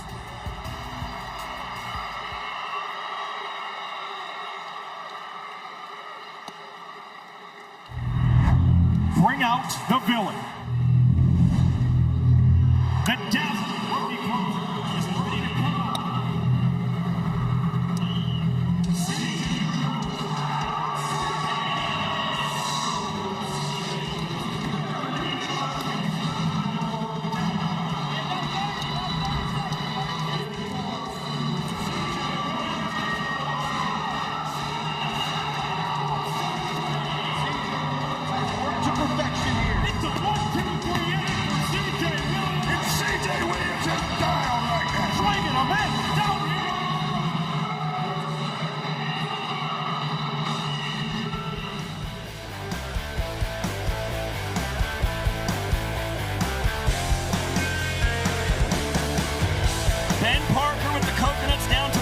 strike. Got just enough on that to sneak it past the dive of Jackson Olsen, tying this game at 2 points apiece. And then Tanner Allen scolded a ball past Alex Ziegler at first. An RBI double to give the Coconuts their first lead of this ball game. Loco Beach is now at 20 hits, but they got 4 of them in the 9th inning when it mattered the absolute most. And you also saw the beauty of the golden batter rule on full display. Tanner Allen getting to bat twice, the Coconuts' best hitter this season, the man leading the Banana Ball Championship League in hits, and he gets 2 knocks to put the Coconuts up 3-2 now.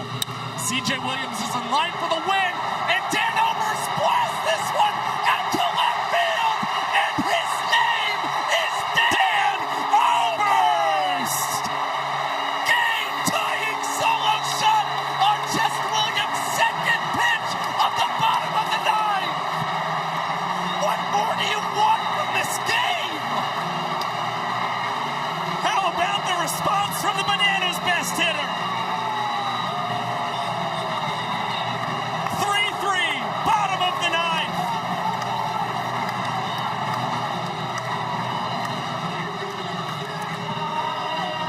Dan's 12th home run of the year, tying him for second most in the sport.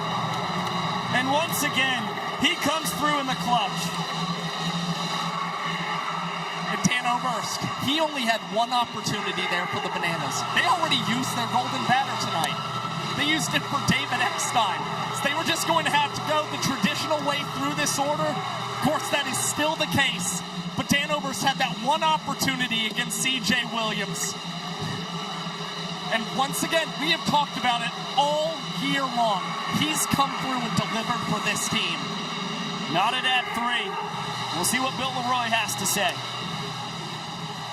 Wow. Pitcher's pitch to get back in the count. Leroy's 2-run ball 4 sprint was a big part of the Bananas' 4-run rally, coming back from a 3-run deficit to win the first inning. Since then, a ground out and fly out for the Bananas catcher. And he will earn the ball 4 sprint. Heater just misses the outside corner.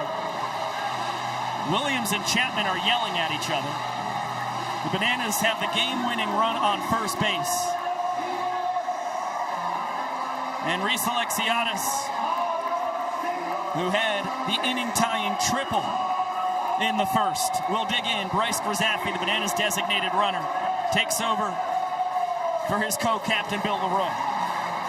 And again, an important note that we mentioned earlier, Eric Osberg still has only thrown out 1 base runner this season.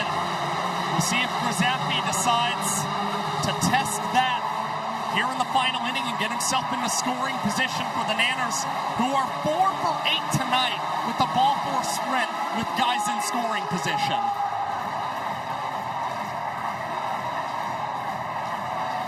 Grzaffi, 13 steals this year. He has been caught 5 times. There he goes. He got a great jump, and Osberg didn't have a chance. And that's another reason why caught stealing numbers, it is never fully on the catcher.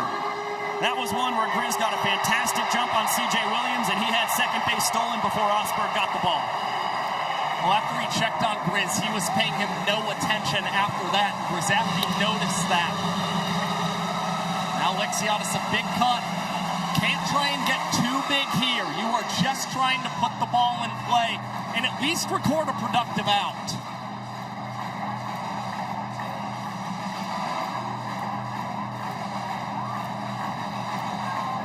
A lot of discussion between Williams and Osberg. They finally land on the slider. And Alexiadis takes it for ball 2. Nearly everybody on their feet, over 44,000 fans here in St. Louis, as that one just misses the outside corner. And the Bananas are 1 ball away from winning this game. Williams has to go after Alexiadis, who has 13 walk-offs to lead the Nanners. The payoff pitch. High fly ball. Deep out to right center field. Antel has an absolute howitzer for a right arm. Grzaffi is testing it. Perfect one-hopper to third. Just a hair late. Boy, Antel never disappoints, but the speed from Grzaffi just enough, as the Bananas have the game-winning run 90 feet from home. That's the productive out you wanted to see from Reese Alexiadis. Smart hitting, over to the opposite field, enough to get Grisapi to third base. And now for Robert Anthony Cruz, this is a shot at redemption. Had the bases loaded in the fourth round of showdowns, just needed to put the ball in play to win the game for the Bananas, wound up striking out against David Griffin. Now, it's pretty much the same story.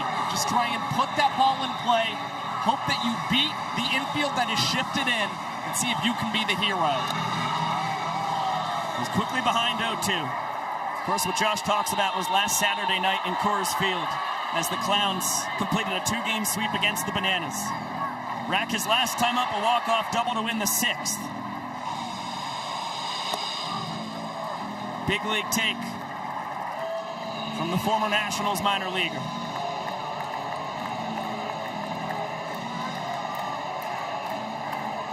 One-two from Williams. Fouled away. And that is a perfectly located pitch. Fastball up and out. It's pretty similar to what David Griffin got Rack to whiff on to get out of round 4 of showdowns last Saturday night. 1-2. Another great fight from Rack, who's already fouled out to the fans once tonight and survives this one.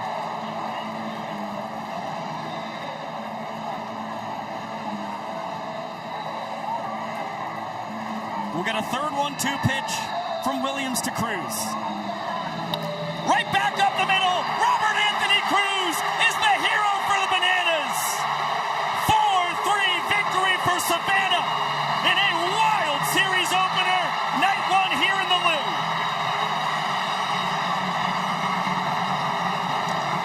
And the Bananas are now 3-0. Lifetime playing in Busch Stadium. Each of their last 2 games they have won in walk-off fashion in the 9th inning of play. And this time, Robert Anthony Cruz, the hero, not only to get the Bananas back in the win column, but help them clinch a season series against Loco Beach. That is a heck of a ball game from Robert Anthony Cruz. What a piece of hitting. Williams so close to snaring it. Grisapi comes in to score.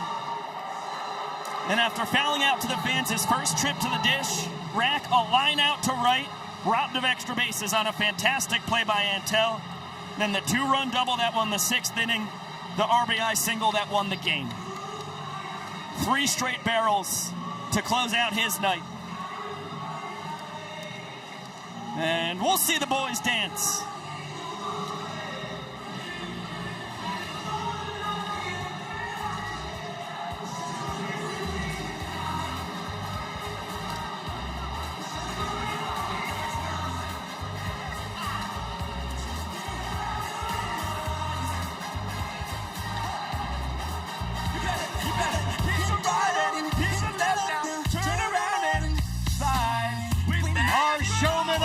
Number 2, Reese.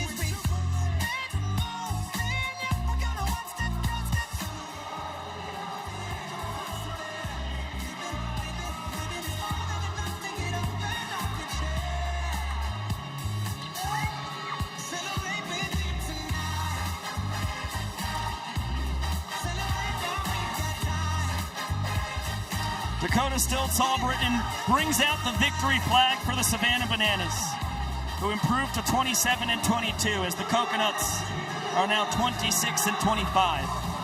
And they are 2 games behind the Bananas.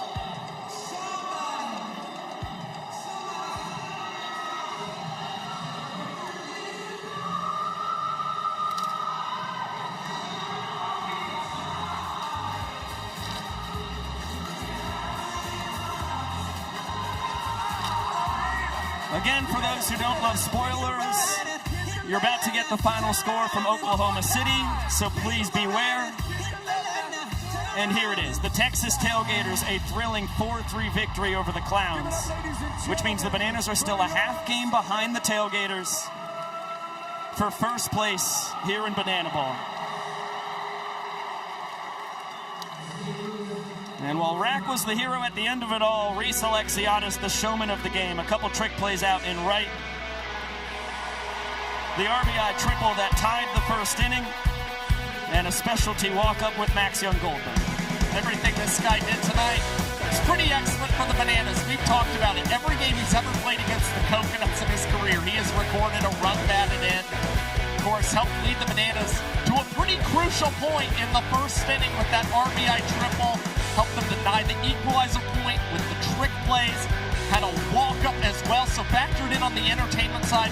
An all-around complete game for Reese Alexiadis. But the same could be said for the Savannah Bananas. Really hard to single out even one individual. And for more on that, let's head down to Sam Bauman. The ninth, but these three are showmen of the game, Reese Alexiadis. But I'm going to start with you, Danny. You go up there. We've seen what the comeback Coconuts can be. They've been coined that. A swing of the bat changes it, huh?